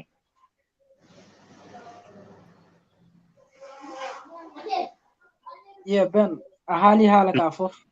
déjà min mbiyammi tan ko wi quoi mbiyammi ko wi te kadi so wi tan mboɗo sikki jarani philosophie kewɗo par ce que sa ƴettimo walla sa classe DJ a ƴettimom walla rewi to gandanɗa hoorema to yahani pour min non c'est pas grave pour min ko jiida prix ko mbiyat ko jiida prix waddatake ramasse par ce que oye ko jijje wala opportunité fiide son walla goɗɗum e goɗɗum an ka artiste donc pour min et surtout temps oɗo mo gonɗen o ene wonno moyen goɗɗo mo wawno jabademo mo Manbour wawno jabade DJ ji taw wona e fiide son après ne ƴetto quoi par ce que ɗum ɗon pour min ko buzz walla pour min ko won touche goɗɗo mo yiloto en fait won touche goɗɗo mo yilto concernant clash uji nak sen ji enen en kaali clash mbiɗen ko bullshit ari maintenant pour min kam bullshit mi meeɗan andudemo pour dire vrai koye après oɗo clash ko ari ko mo nanannomo noon koye oɗo clash ko ari ko puɗɗimo andudemo puɗɗimi waddemo découvrir hay soko seeɗa mais clash o fuɗɗi koye guilay Kapi King e Absen guilden Mauritanie dilli parce que le fait que Absen haali hunde Kapi waɗi répliqué donc pour min artiste uji fof go fof ma yilo dañde volontaire no natiri hen quoi donc primero DJ Ben en kaldin ɗum mbimami Absen o fotani darade émission o wiya Kapi King o anda Kapi King hay soko seeɗa mi suis fier Kapi King waɗi représenté drapeau Mauritanie concours Maroc o gagni ɗum son keɗimo somo ko lawol o ko heewi o haali hen walla bon deuxièmement Absen so wi anda Kapi King pourquoi kanko nde wonno stand by nde ndew ari o fuɗɗiri ko wiide on waɗa comeback ko tagi o waɗi comeback par ce que omo andi so waɗi comeback ce sont des freestyle ko tagi o waɗi freestyle par ce que on waɗi recognize won artiste uji nanɗo kañumen jogui game o ɗum tagi o waɗi comeback donc so tawi artiste uji ngalani ɗon ene jogui game o walla en jooɗe dow trône o watta comeback so ari o waɗatno par exemple yimde fans numéro hande soñuma comeback 1 comeback 2 mi anda comeback 3 bon pour min o waɗatno ko bon yimde fans o walla o yima guel 1 yima guel 2 guel 3 par ce que omo andi won jooɗiɓe trône o donc so waɗi comeback ɗum tagi donc kanko waɗi ɗum ha paari o arti e nder émission o wi o anda Kapi King DJ Ben on a déjà on a assez parlé de ça pour min mbimami ɗum ɗo o fotani ɗum haalde culture no manki ɗon kadi so haala ñawi yo nande cellu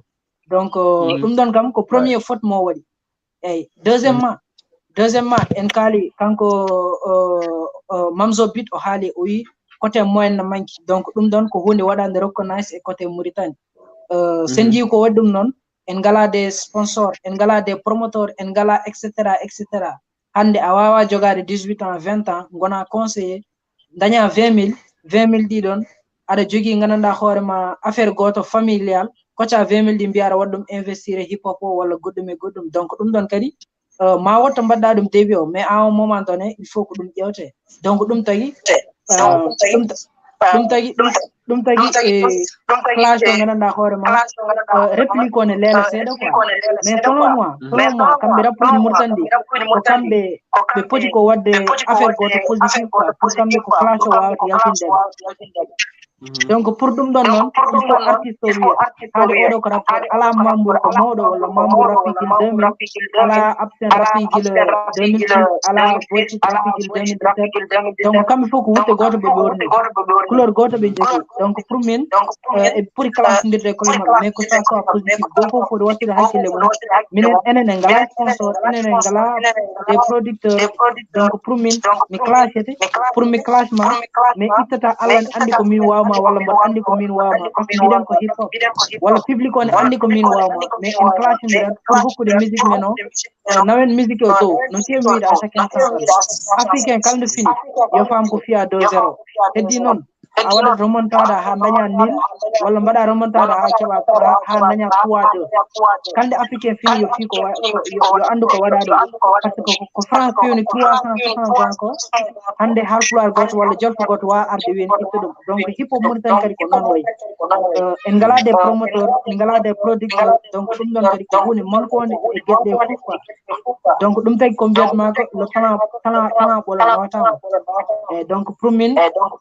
c'est une chose à revoir kamɓe artiste ji e oɗon côté pour wadde clos débat o rek ɓe pour ko jogade positivité quoi ɓe mbiya a min j'ai droit de classer kaari pour ganduɗa hoore ma kaari heɓe ɗon wiye kaari so monti ɗo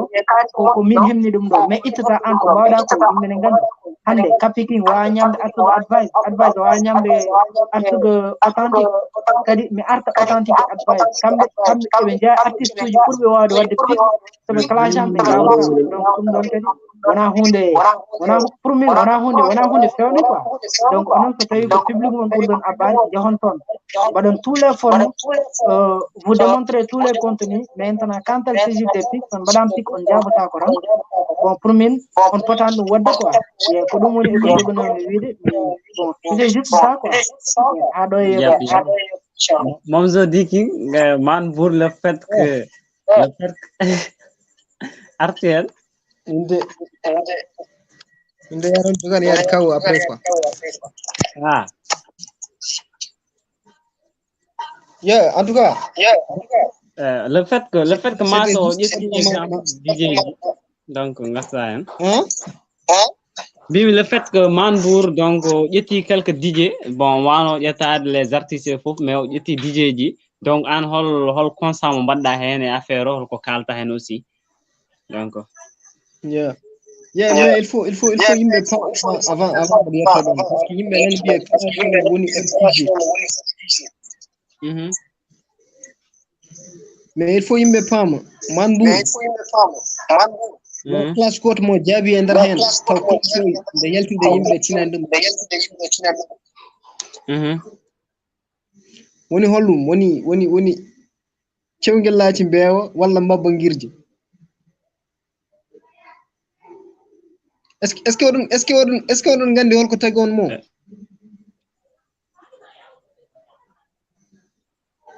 non est ce que oɗon gandi holko tagi on mo walla on ganda ar hen en tant que animateur donc ok donc déjà cewgel laati mbarodi e groupe mabɓe biteɓe mi andani mbiyat ɗum ni koye aadi fawi en fait o haali ɗum o pornosi inde nde nder hen en tout cas ɓen jaltiniɗo son goto ene clash goto ɗefɗo waɗi ɗi pourtant ko rapperuji fof clash déjà eɓen beddo hen pic roi hems e oɗon son ɓe mbi won jiɗɗo vidde Manbour muɗum wi woppi rap donc ça veut dire que on clash nan ɗon donc nde arde ko on clash o adori quoi o adori jabade après o fuɗɗi ɓennude a faami donc e nder hen o addori yihi quoi e mamma hardcore mbiɗa Ben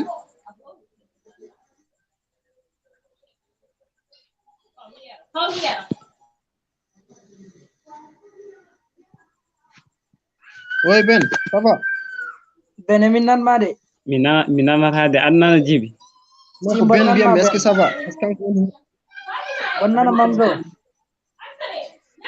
ok d'accord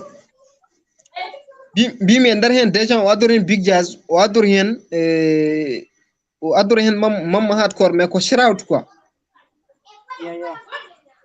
rap ne wodi affaire goto bitel shroud mi inde mi itti punchline am mi nanir dum e inde DJ Ben walla e neddo goddo yeah mais taw ko shroud mbadi dum finalement wa doy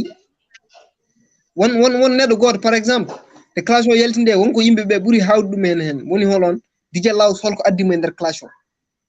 voilà yimbe fo ko dum kali quoi.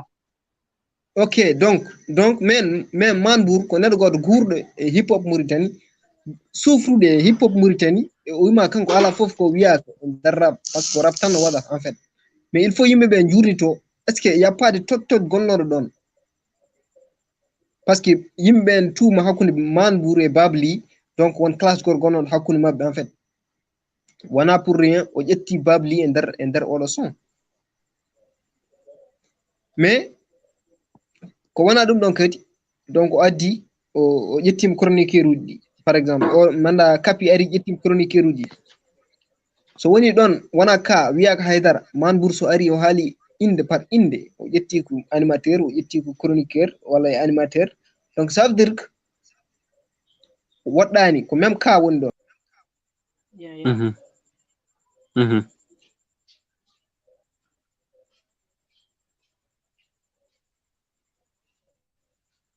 Ben mamzo dagi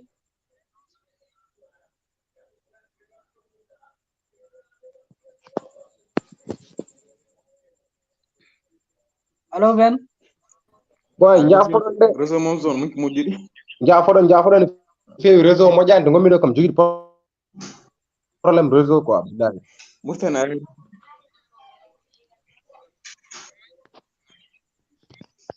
pardon mamzo bi problème réseau gondum to ngommi do mi nanande jakit to njarande nda Jokit faron faibli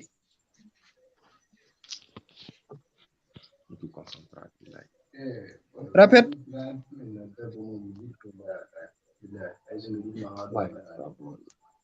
mbaɗi heɗima allo mbaɗi heɗima amin kedi ok donc e nder hen firti ko il faut yimɓe ƴeewa dekkaɗi fof il faut haale ƴettade chroniqueur a faami ƴettade rappeur ƴettade neɗɗo goɗɗo donc ko goto fof ne windira lyrisme muɗum min pour min wona haydara ko motivation firti mboɗo tinma en fait min ko ɗum jirumi ɗum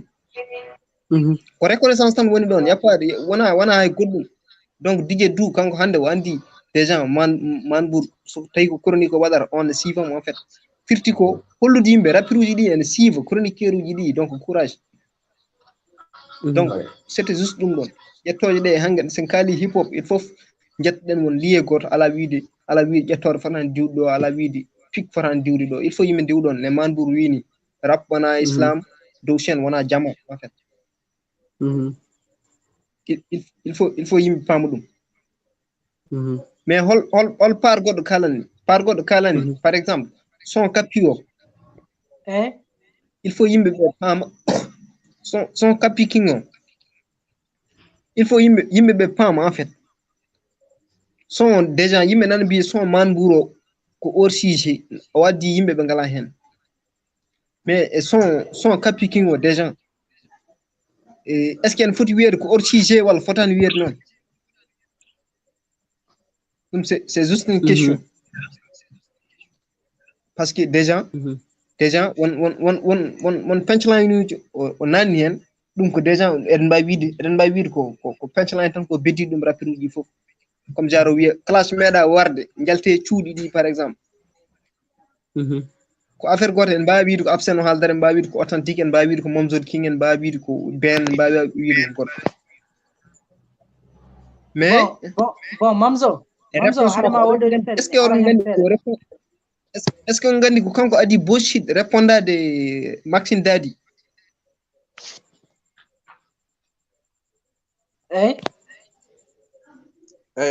woni to wiyer mandal déjà kanko waɗi répondre Maxime Dadi avant bullshit ne waɗa répondre ɗon réponse muɗum parce que déjà oɗo wima min komi sarakulle pire mais aflo e dore dore waɗeɓe si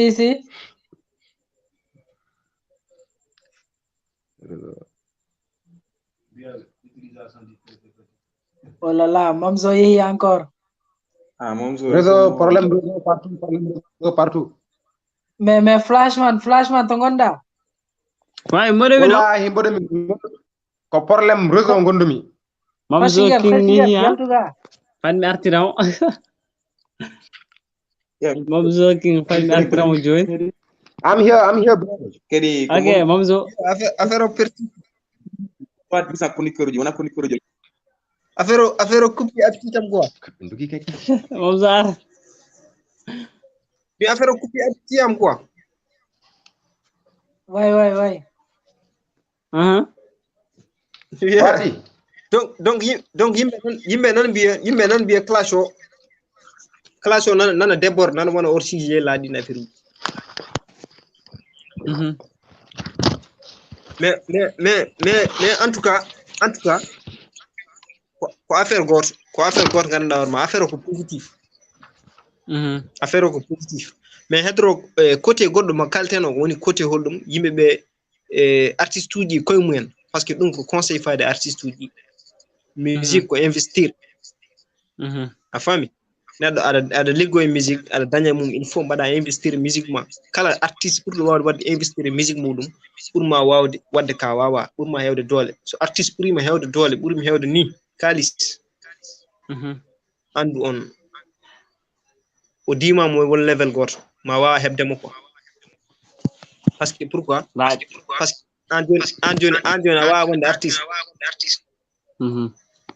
jaha foot mbaɗa combien de concert foot jar hande DJ Ben sa wi aɗa addi noon artiste ko famdi ko foof a yoɓatmo 100 000 walla 80 000 par exemple ouais 200 000 hein way ala ko jaɓaraɓe keɓa 200 wona woɓa 500 000 d'accord 200 000 500 000 par exemple ƴetten 100 000 ɗi ƴetten 100 000 ɗi d'accord goppen 200 000 ɗi cam goppen ƴetten 100 000 ɗi mais artiste jaaɗo foot a faami o waɗi 40 concert nder foot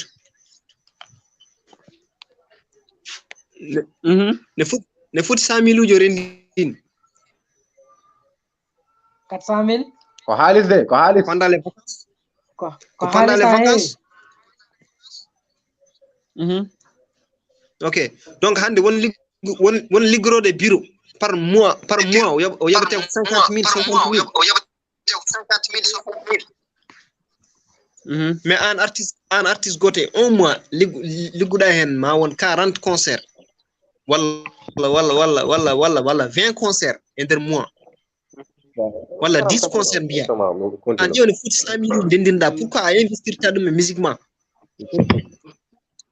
pourquoi a sota hen micro pourquoi a sota hen carte son pourquoi a sota hen a ƴewta hen sodde hen caméra pourquoi a ƴewta neɗɗo il faut artiste uji il faut goppo wiide wonto jettotoɗa il faut affaire o wonta équipe DJ Ben hande jogui scène muɗum ko kanko réalisat kanko cadrat a faami kanko waɗat fof mais avec le temps il faut investir e nder hen ko dañata aɗa sooda des caméra 3 ƴeewa ha ɓooye ƴeewa neɗɗo goto wadda campagne jam a faami so ɓooyi ekkinamo kanko watta waɗ ɗum ɗo jour goto sa voyage kanko wawi wadde ɗum e jour goto no mbawi wadde 10 émission e jour goto no mbawi wadde 3 émission e jour goto an aɗa wawi yadde repos kanko wona e affaire uji ma donc artiste kañum ko noon wona min tan DJ yam non il faut équipement timmo a faami il faut équipement timmo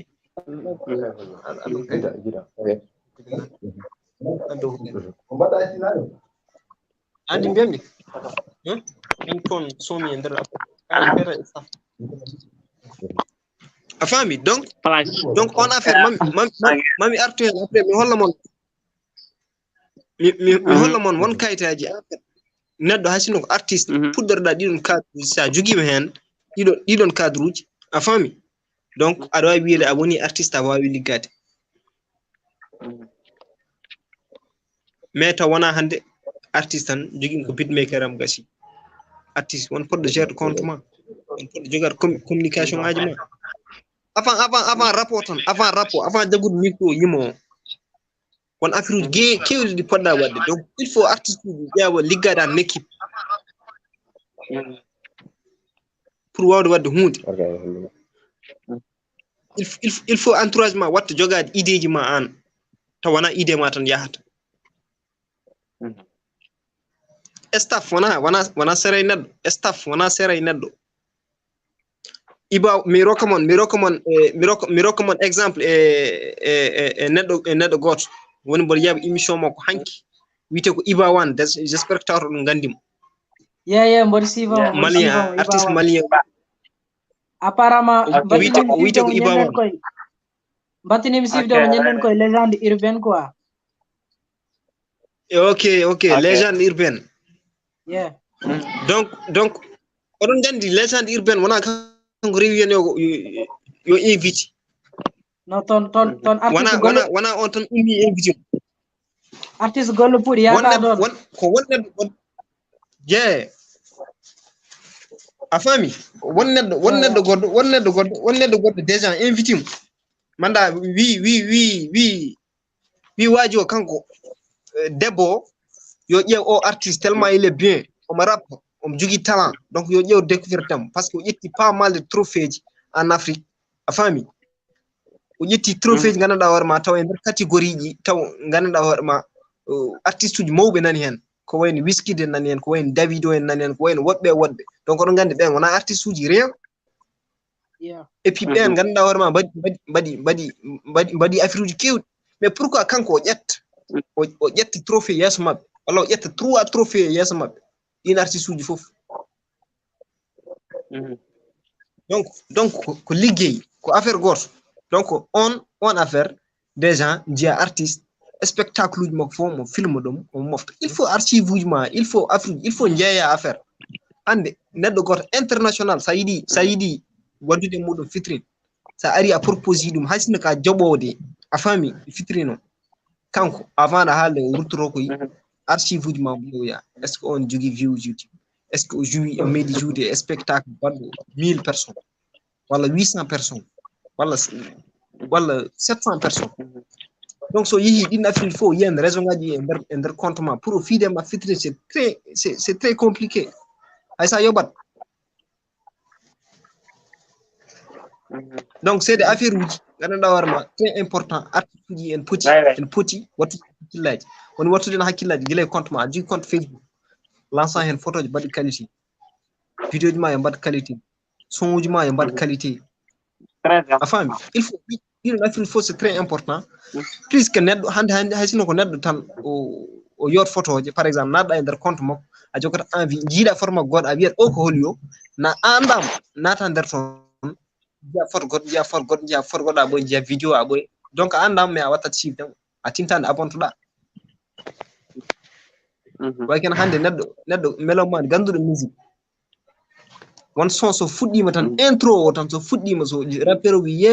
aɗa andi rappeur o so fawi ɗum e fausse note a zappat direct mbita o son ko welani min ko noon mbami min won son uji hande somi heeɗima intro o tan mi ronkat heɗade fin o donc artiste ko noon way guila e début ma muɗum nde natta e muɗum nde sa yiyani ton ko en étirma tan a ruttitto wow woni artiste mamdo il faut ko kala donc ko affaire goɗɗo baɗɗo important a haali haala objectivité a haali haala source a haali haala caractéristique a haali haala origine mi kuppanimo noon pour min enen artiste uji men ɗi walla min ko gommi ko enen artiste uji men ɗi kamɓe objectivité o ne manki andi ɗo joni an mamzo ka animateur hande sa waɗi programme par exemple sa waɗi programme sayfe walla waɗi programme on concours rap on concours hip hop bon artiste uji d' abord ɓe gadoro ko namdade no foti ko 50 000 walla ko 100 000 walla ko 1 million d' abord ko ɗum woni hakkillaji mabɓe donc pour min Djiby BENE andi ko kalami ko pour min artiste d' abord wonko poɗɗa ardinde par ce que ay haalis mo kewɗa ɗo no on khalis haali dum e concert on khalis ko on kebata nyama dum don joni mais trophée mo danta o ko affaire goto historique ko on trophée dañata o wuro don ha tanira mangara bibbi mangara tanira mangara kawra hen wiyo dum do ko recognize dum do ko anje dum donc pour min ko don dum don wada dum non ko jogido objectif kadi haali hala équipe quoi jeu en équipe haali jeu en équipe kadi haali investissement artiste men di be ganda dum mbodo wawi wiide non parce que do joni souvent c'est honteux ayat artiste o ara foot o joue 10 concerts 15 voire 50 so pari o ummo e nder futode après o yaha Dakar walla o yaha Nouakchott o jodo ton mais jew ko yobi don luwas ko te so jodi mu non o yobat luwas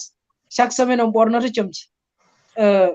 o jewat auto wodi essence et pourtant ko dépense ton ko fof o gagnaki dum don kadi souvent j'ai honte mi artiste o fi 50 concert wala 40 concert après o ara o wada télécharger beat o fi hem dum don wona hande artiste sa hebi 50.000 dis-toi dido 25.000 mi wada dum investir e musique o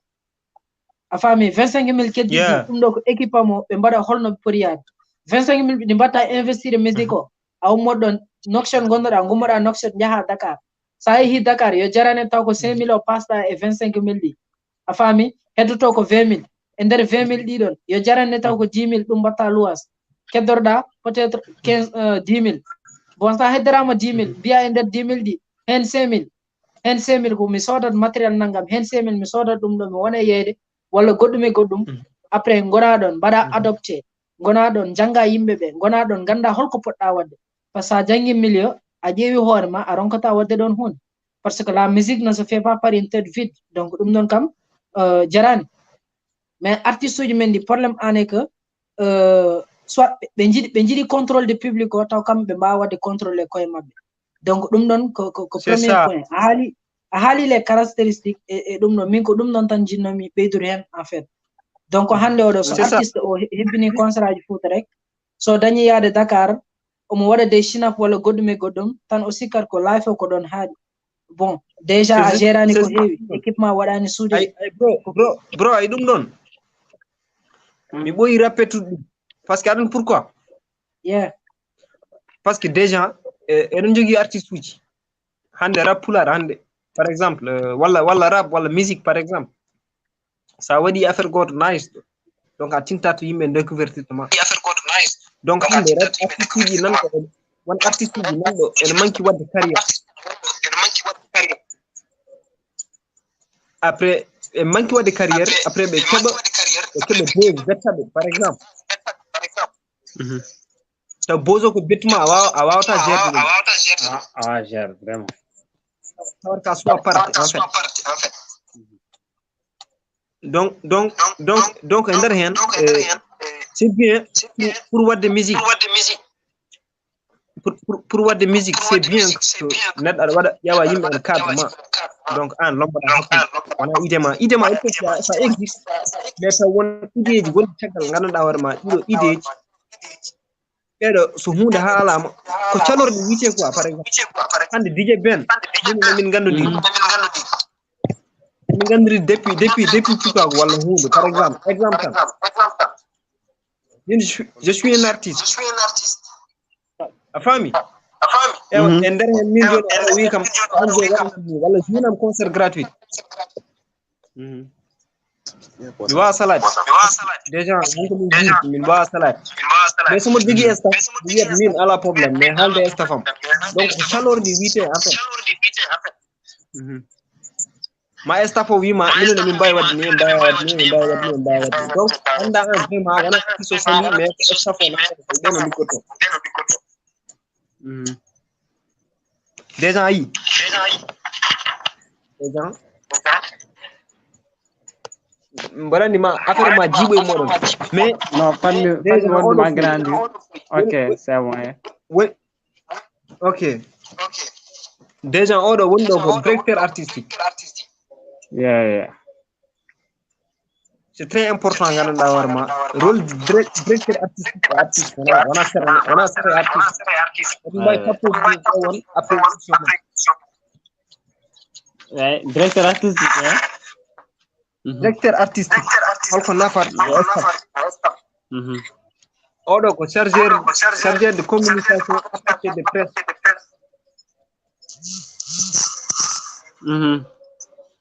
O joni jogui ganduɗa hoore ma kala ko artiste élément ji tati élément ji seeɗa ganduɗa hoore ma waɗi important nder artiste.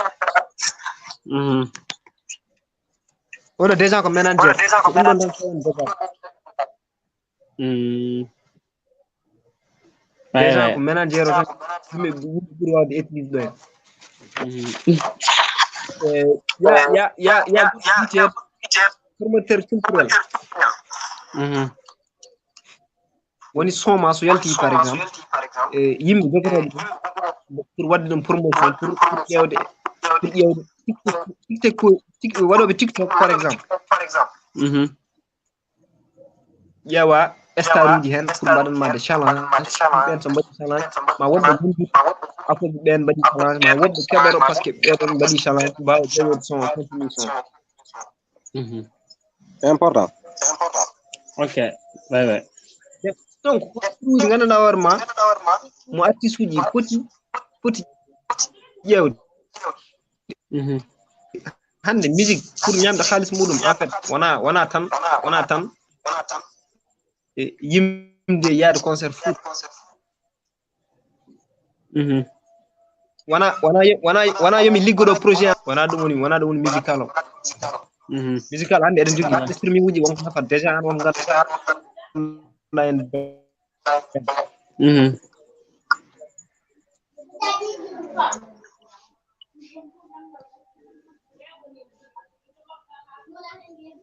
Donc avant streaming donc il faut ganda hol plateforme uji ɗon arna. Donc il faut yimɓe mbaɗa découverte hol musique.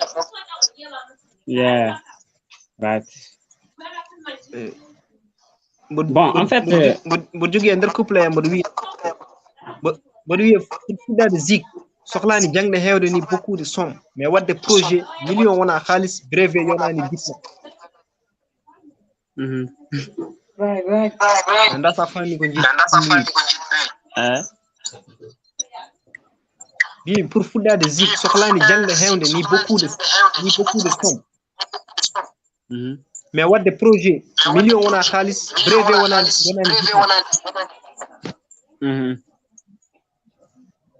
ça veut dire que ça fuɗɗo e musique pour naade ko nannata ma hen ko ma won jangde naaki ma won ganduɗa hoore ma won halis mo nanda mais won jettoɗa e musique ma yi million rokka waɗan den projet ma par ce que déjà en mbi won baɗɗo kuƴe muɗum dépense en 10 millions 17 millions 7 millions 20 millions wonɓe waɗi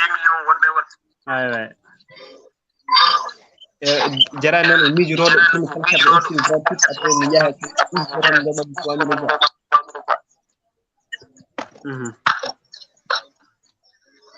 Pertoɗo so muɗum timata hay 3 millions pertoɗo 20 000 walla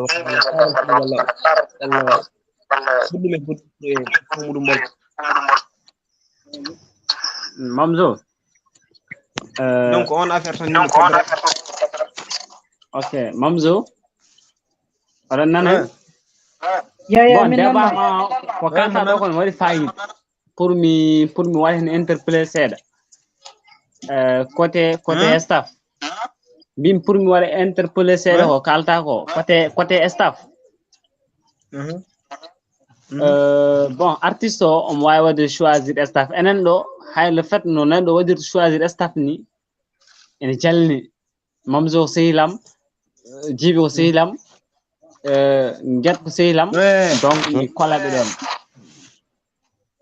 Donc pour min en waɗi le choix comment choisir un staff nder kayitaji maɗi ene wawi poɗɗa yiide hen ni comment choisir un staff o woni hollum.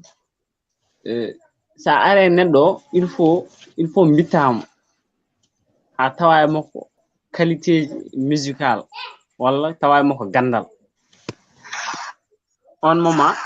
mbawa wadde an staff. Exemple alini Mamzo ko neɗɗo ka nice exemple konko côté internet o omo wawi ɗum exemple konko wawi jownade page uji am Nguette goɗɗum heddino artiste o so yi haw dañi staff o donc kon peut-être o comme genre boss ni staff o ligoro dañuy kaw mais won DJ Ben yeah bon you know rapide c'est ça mais artiste mais won artiste o on pour jogar ko wéré suivi c'est très important artiste o ça anda mon suivi awawa ya jamais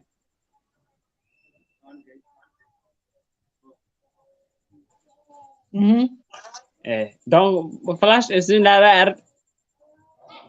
bon juste une nommé artiste affaire management quoi c'est-à-dire le fait que dans un staff il joue rôle quoi rôle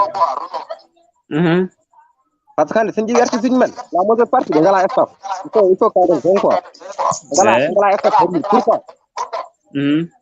parce que min to woni rappeur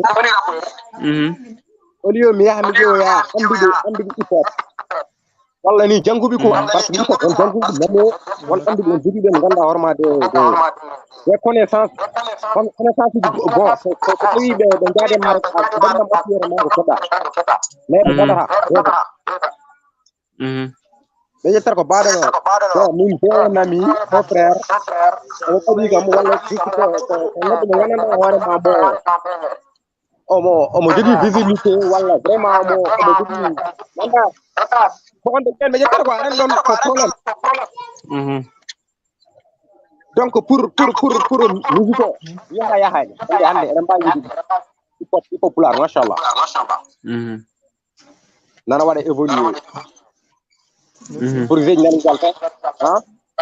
kadi himɓe ne mbaɗa ɗum consommer mais yoɓe ƴeew caggal maɓɓe kal kalmo ala caggal ala wawi mum ala wawi yaade staf ko ligginete ko rapport ala wawi liggude ouais right hande a yiya rapport jogo communication mum kal ko faare phase rapport jogo haalemo rapport foɗani liggi fof ko staf pour won e gère ɗum tu vois yo koy diwo on tali hala nono on ko hala mo eren gandi il faut Poular basi yodi o wadi mo fiti yobbe eren dan gene wadi mo fiti yobbe mais kadi aussi yodi be badani vraiment keni wiye de rapo yobi wiye rapo yobi e jodi mais be badani be mais vraiment o fiti haliso ko pour mo fiti wala be fiti haliso ko pour wadde produit c'est que quoi dans vraiment kala mabbe kedda halis haro suude yo yaltin yo mabbe do wadde job te ko hado tabe do Sénégal hado tabe do Mauritanie hado tabe do Afrique mais ko mondo fof ko haba hado won ko pour yeppar wala do right donc mamzo ko hali ko vraiment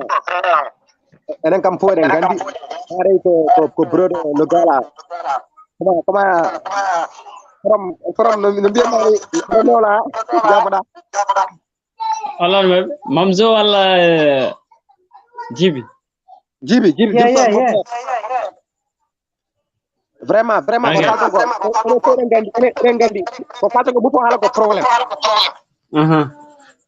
donc firti problème aji kini kewi nay donc mom dum mon bon ko tambe ko jeewra dum jeew jambal gongol jeew estafaji dariri après jeew istudioji firti par bo produire hunde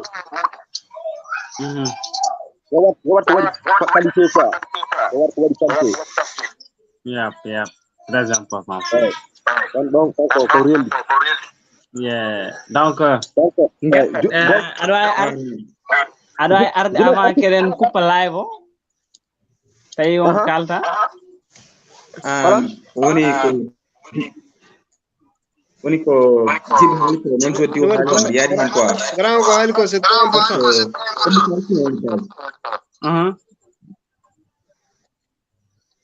communication woni base staff woni fof un rappeur faut jogo ménager grand ko hali ko c'est très important pour choisir des staff mamzo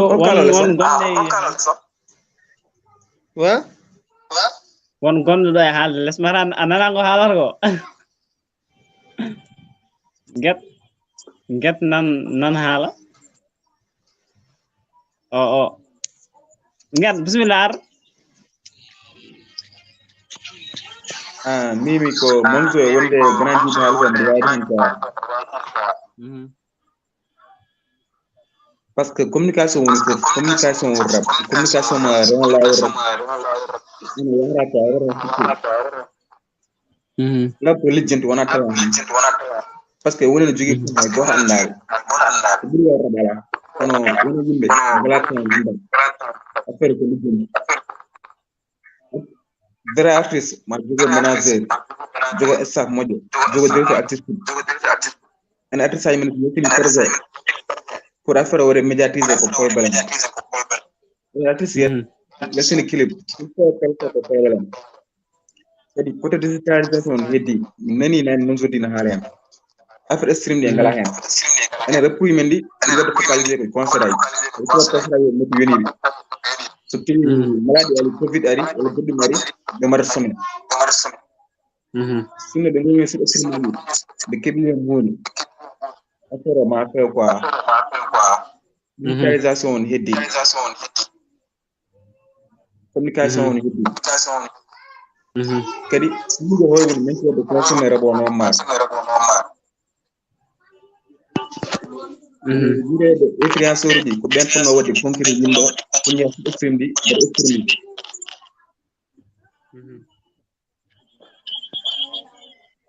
stream on yoba kañum ni ɓuri waade yoɓde YouTube par ce que YouTube ɗum wayler ko problème a keɓa kamɓe heure visionnage walla mbiɗa abonnement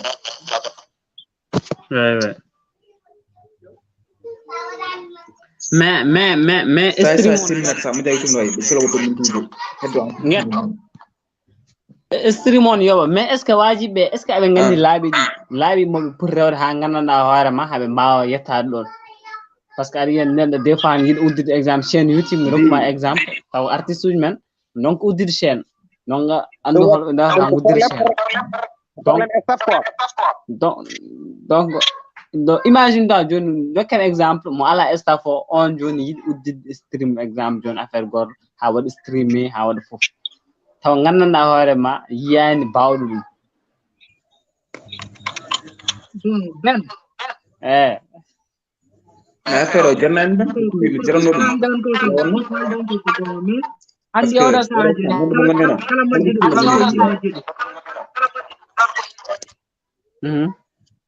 mondo oɗo mo gonnen kala majjuɗo tar ko yimɓe majjuɗo vraiment frère pour min bawɗo ƴettude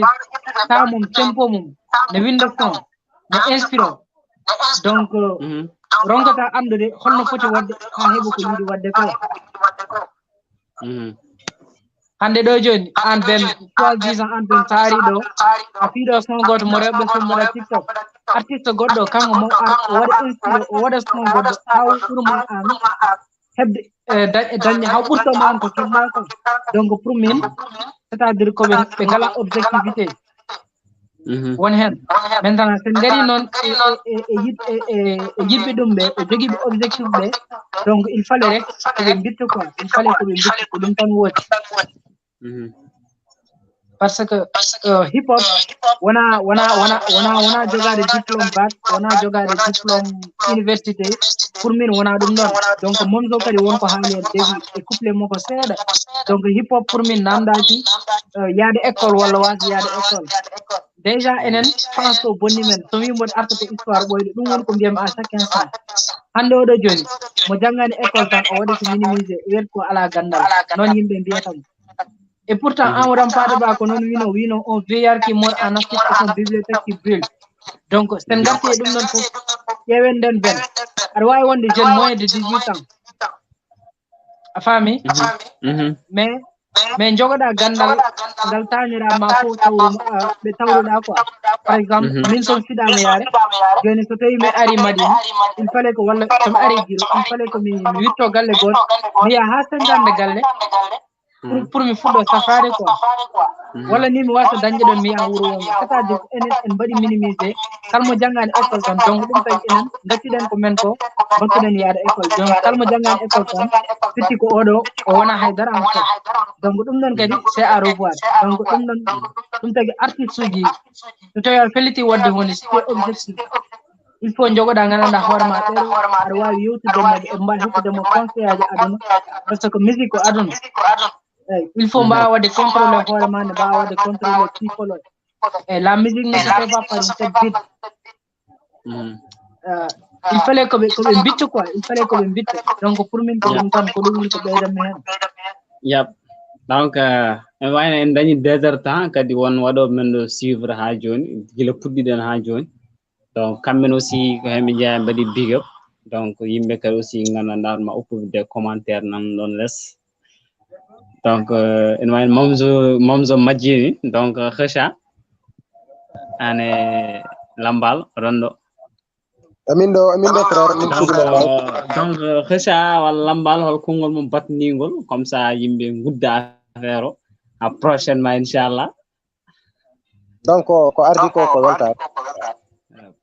surtout waddema respect faytat wiɗen respect surtout waddema faytat quoi parce que aɗa jogui des belles initiatives quoi wonko wona hoore mais ndeysan ko moyen ko ala quoi mais haydara quoi inchallah parce que ko jiɗɗoɗa il faut pular ko jiɗɗoɗa pular ko yimɓe ne gandi ɗum quoi tal vraiment gandi donc keep pushing quoi comme ɗum gonɗam keep pushing continue pushing inchallah all will be okay bro that's donc artuɗen seeɗa rek bon melomanuɗi dijeji kalto goore mabɓe heɗno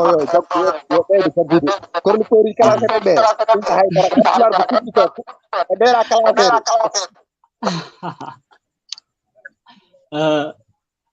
donc yoɓe gandu vraiment joom mabɓe nana yoɓa quoi right donc fot eyyi kalmo noon mo ala connaissance hip hop kalmo kadi mo ganduɗa hoorema maîtrisani son yo kala wadde ɗum chroniqué ha ganduɗa hoorema naata ha nder quoi chronique ko hokkude point de vue mum tan vraiment parce que ko ɗum quoi mais hoto wi aɗa wiya waɗa confirmé ɗum musi ko wiyaɓe mbaɗa confirmé ɓe quoi donc yoɓe naate pour naate ɓe kala koɓe foti haalde ɓe mbiya ko ɗum ɗo min jii ko ni min jiiri ɓe mbarta jiɗɗo jeemo right donc ɗum woni ko kagane chroniqueur ji artiste ji ɗiɗo aussi kamɓe vraiment yo ɓeydi joot right sen ƴeewi 2022 vraiment il faut pular petit level right avec les produits ɗi fof machallah promotion maɓɓe hayso tawi dogama 100% mais eɗen jiya vraiment yimɓe ne tinde ɗum no haniri quoi kadi bon yo yimɓe jokku ɓe mbaɗɓe soutenir hande goto maɓɓe heedi fof de hay sinko hoore mum hedanɗo vraiment kadi waɗa représenté pulagol ne waɗa représenté Mauritanie Sénégal bon Afrique donc ko affaire baɗɗo braw ɓe mbaɗat quoi donc ɗum wonno ko ɓeydumen seeɗa ɓeɗo manuji ɓe ɓeyɗo wadde consommé ko pour nana ara ay guerruji nana gara bon moy lolu quoi donc merci lambal bana sudayir flashman quoi wadde sawdat mon frère Nguette amene bon mi ko mbaɗata quoi parce que minen makko min nanodiri même pas une semaine ko jour uji waɗat quoi mbaɗa Allah waɗi hande kadi bon on est là bro Djiby ko aussi donc ravi de faire ta connaissance jaajëf respect bari na mu respect quoi mamzo di from Mauritanie vraiment c'est vraiment ko tan wala horma ko DJ quoi ko DJ ma nganda mamzo ko DJ ko artiste complet quoi oui c'est l'artiste sanani rapport wi artiste ran ko côté di dimension ngaji quoi batte jugé right donc mi yoltini moon surtout bon ñaataɗo yakoy surtout peut être taw wonko haala hen ko walani yimɓe ɗo mais ko kaleren ko fof won ɗume waɗa ɗum maîtrisé ko kaleren ko andi donc min gandu rak c'est juste bon en gari pour yidde aussi halde en point de vue men wona haydara et tout donc yeah, merci beaucoup, merci Lambano. Donc la Nguette hal kongol ma cakringol donc avant tout ko big weltare ko éviter do en ko nani boli no man boli potum do andi wara kadi on gandi ko heewi ko manna ayra de weltani initiative mo DJ ben addo rima bonne continuation inshallah ko nangati en jokkodiri ko dum dalli ne haade haade joyi do ma yaro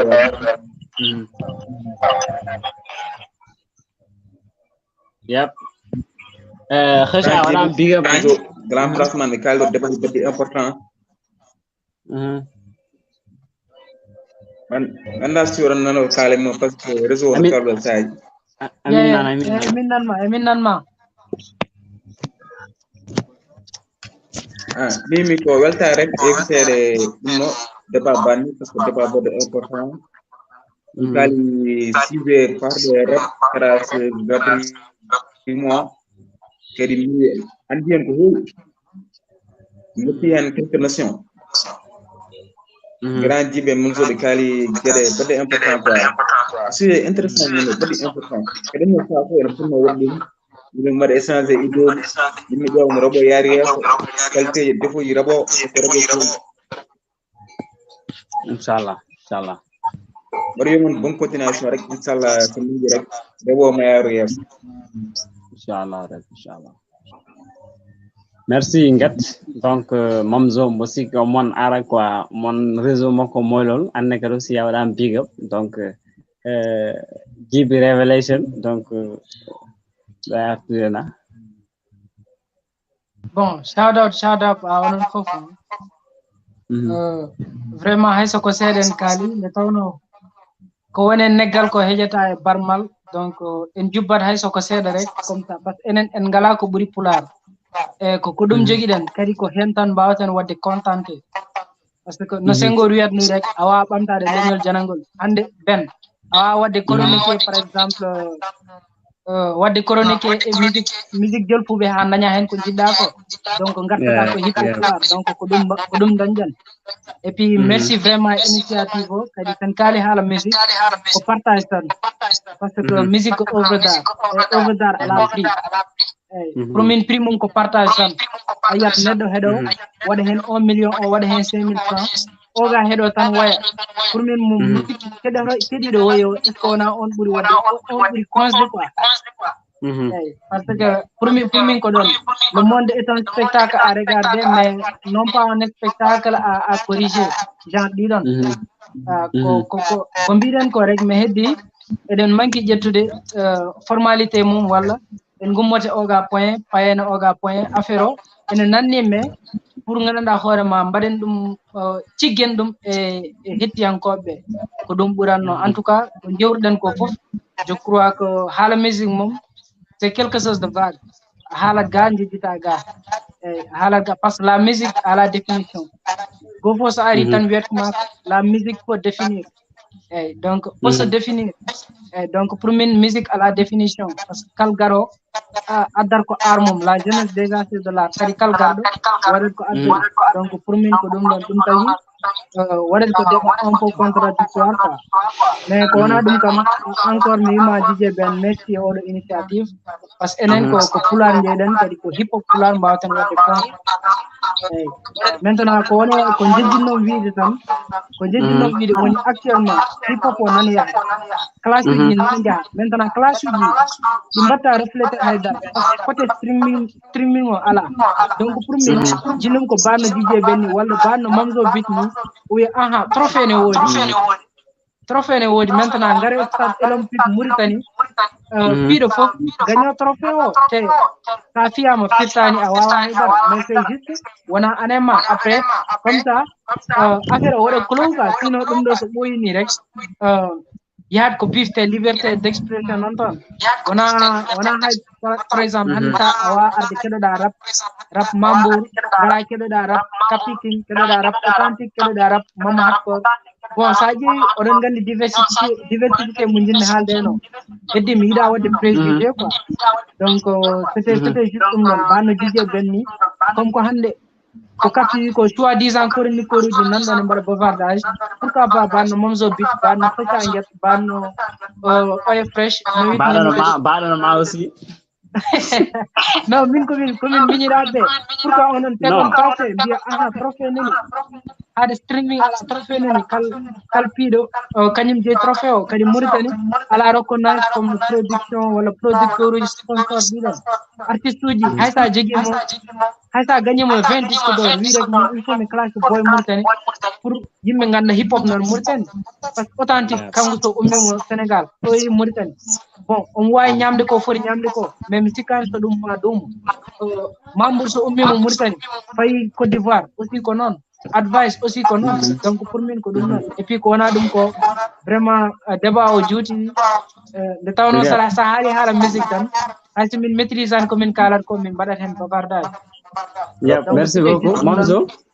mi waɗi shout out ɓe gonɗumi ga Espagne Ceerno Amadou et puis mi hokki dédicace Wuram Guiro donc mo haali rek juumu quoi donc merci jaajëf merci beaucoup Djiby donc Mamzo il parlait en résumé du temps il faut wonno koye crash de quoi donc l'émission tire sa fin après aɗa wawi haalde konngol ma cakkiringol après yimɓe mbaynodira parce que eɗen e 2 heures temps Mamzo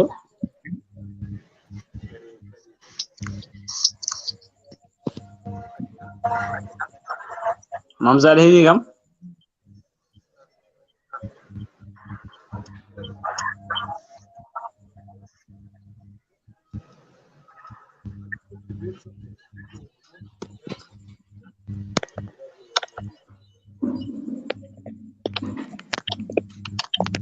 mawɗo ɓen basi comme jii problème réseau quoi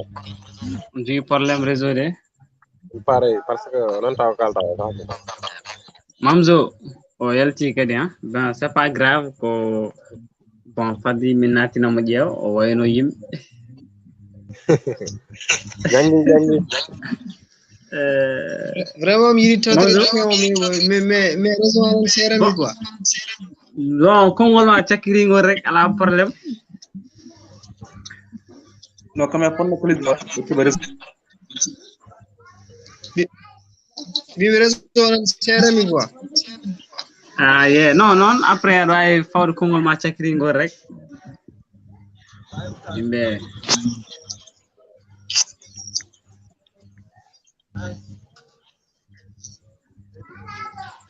yeah c'était juste tan wiide yimɓe ɓe donc clash uji ɗi en fait jaa ko danse hip hop jaa ko hip hop et puis ko affaire goto bokkuɗo quoi donc rayani jar ko affaire goto gandanɗa warma ne démara mais tagga yimɓe ɓe wittitade sifde hip hop o e tout donc yo yimɓe ɓe jaari ɗum tan foti yawɗum ni en fait basnamden affaire goɗɗo quoi donc paama kadi il faut kadi supporter uji woni fansuji ɗi il faut paama place tan woni ɗo donc demain après demain ma on jii artiste uji en jaade eɓe beldi eɓe gondi place goɗɗo eɓe jala eɓe ciftoro ko affaire uji mabɓe ɓennude donc ça veut dire ko hoto énerve yimɓe ha kaɓa hen à cause fanskari laaɓina ɓennude c'était juste ko danse hip hop ko hip hop jeeya et tout donc ko affaire goto nice déjà en ti mbatten hakkillaji men ko ɓoyani ko e clash ngaka blende e monde akhlo brick holton wattindi en fait donc goto fo haalde neɗɗo goɗɗo haala moƴƴo donc firti fof ko ɗon artata quoi kadi wona hande fuɗɗi en fait déjà sen ƴeewi advice PA yeah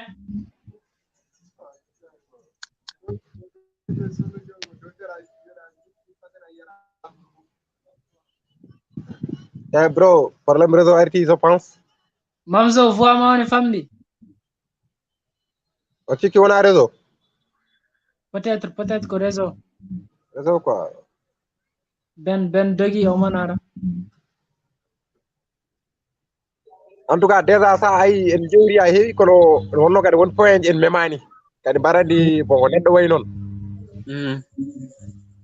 waaw parce que babso oji en kalani hala makko bon enen actualité o ko clash wonno mais pourtant eden manki même des clash o pour wadde clarifier hol o non je crois qu'on badi dum ni mais certes ken yabe to jaden ga mais tout début est difficile comme bien correct c'était la première fois kadi wada ka prévenir ko affaire got impro rek wonno quoi donc voilà impro wonno kadi no bier ni hip hop ala demal donc ça dit hip hop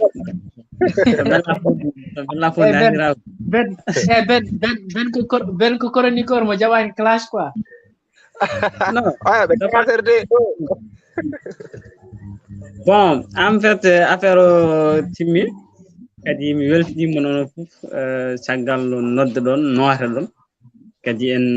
calmini kadi Fatima Deme ponnoɗo wonde ɗo actuellement ni donc mo nangi respect à elle quoi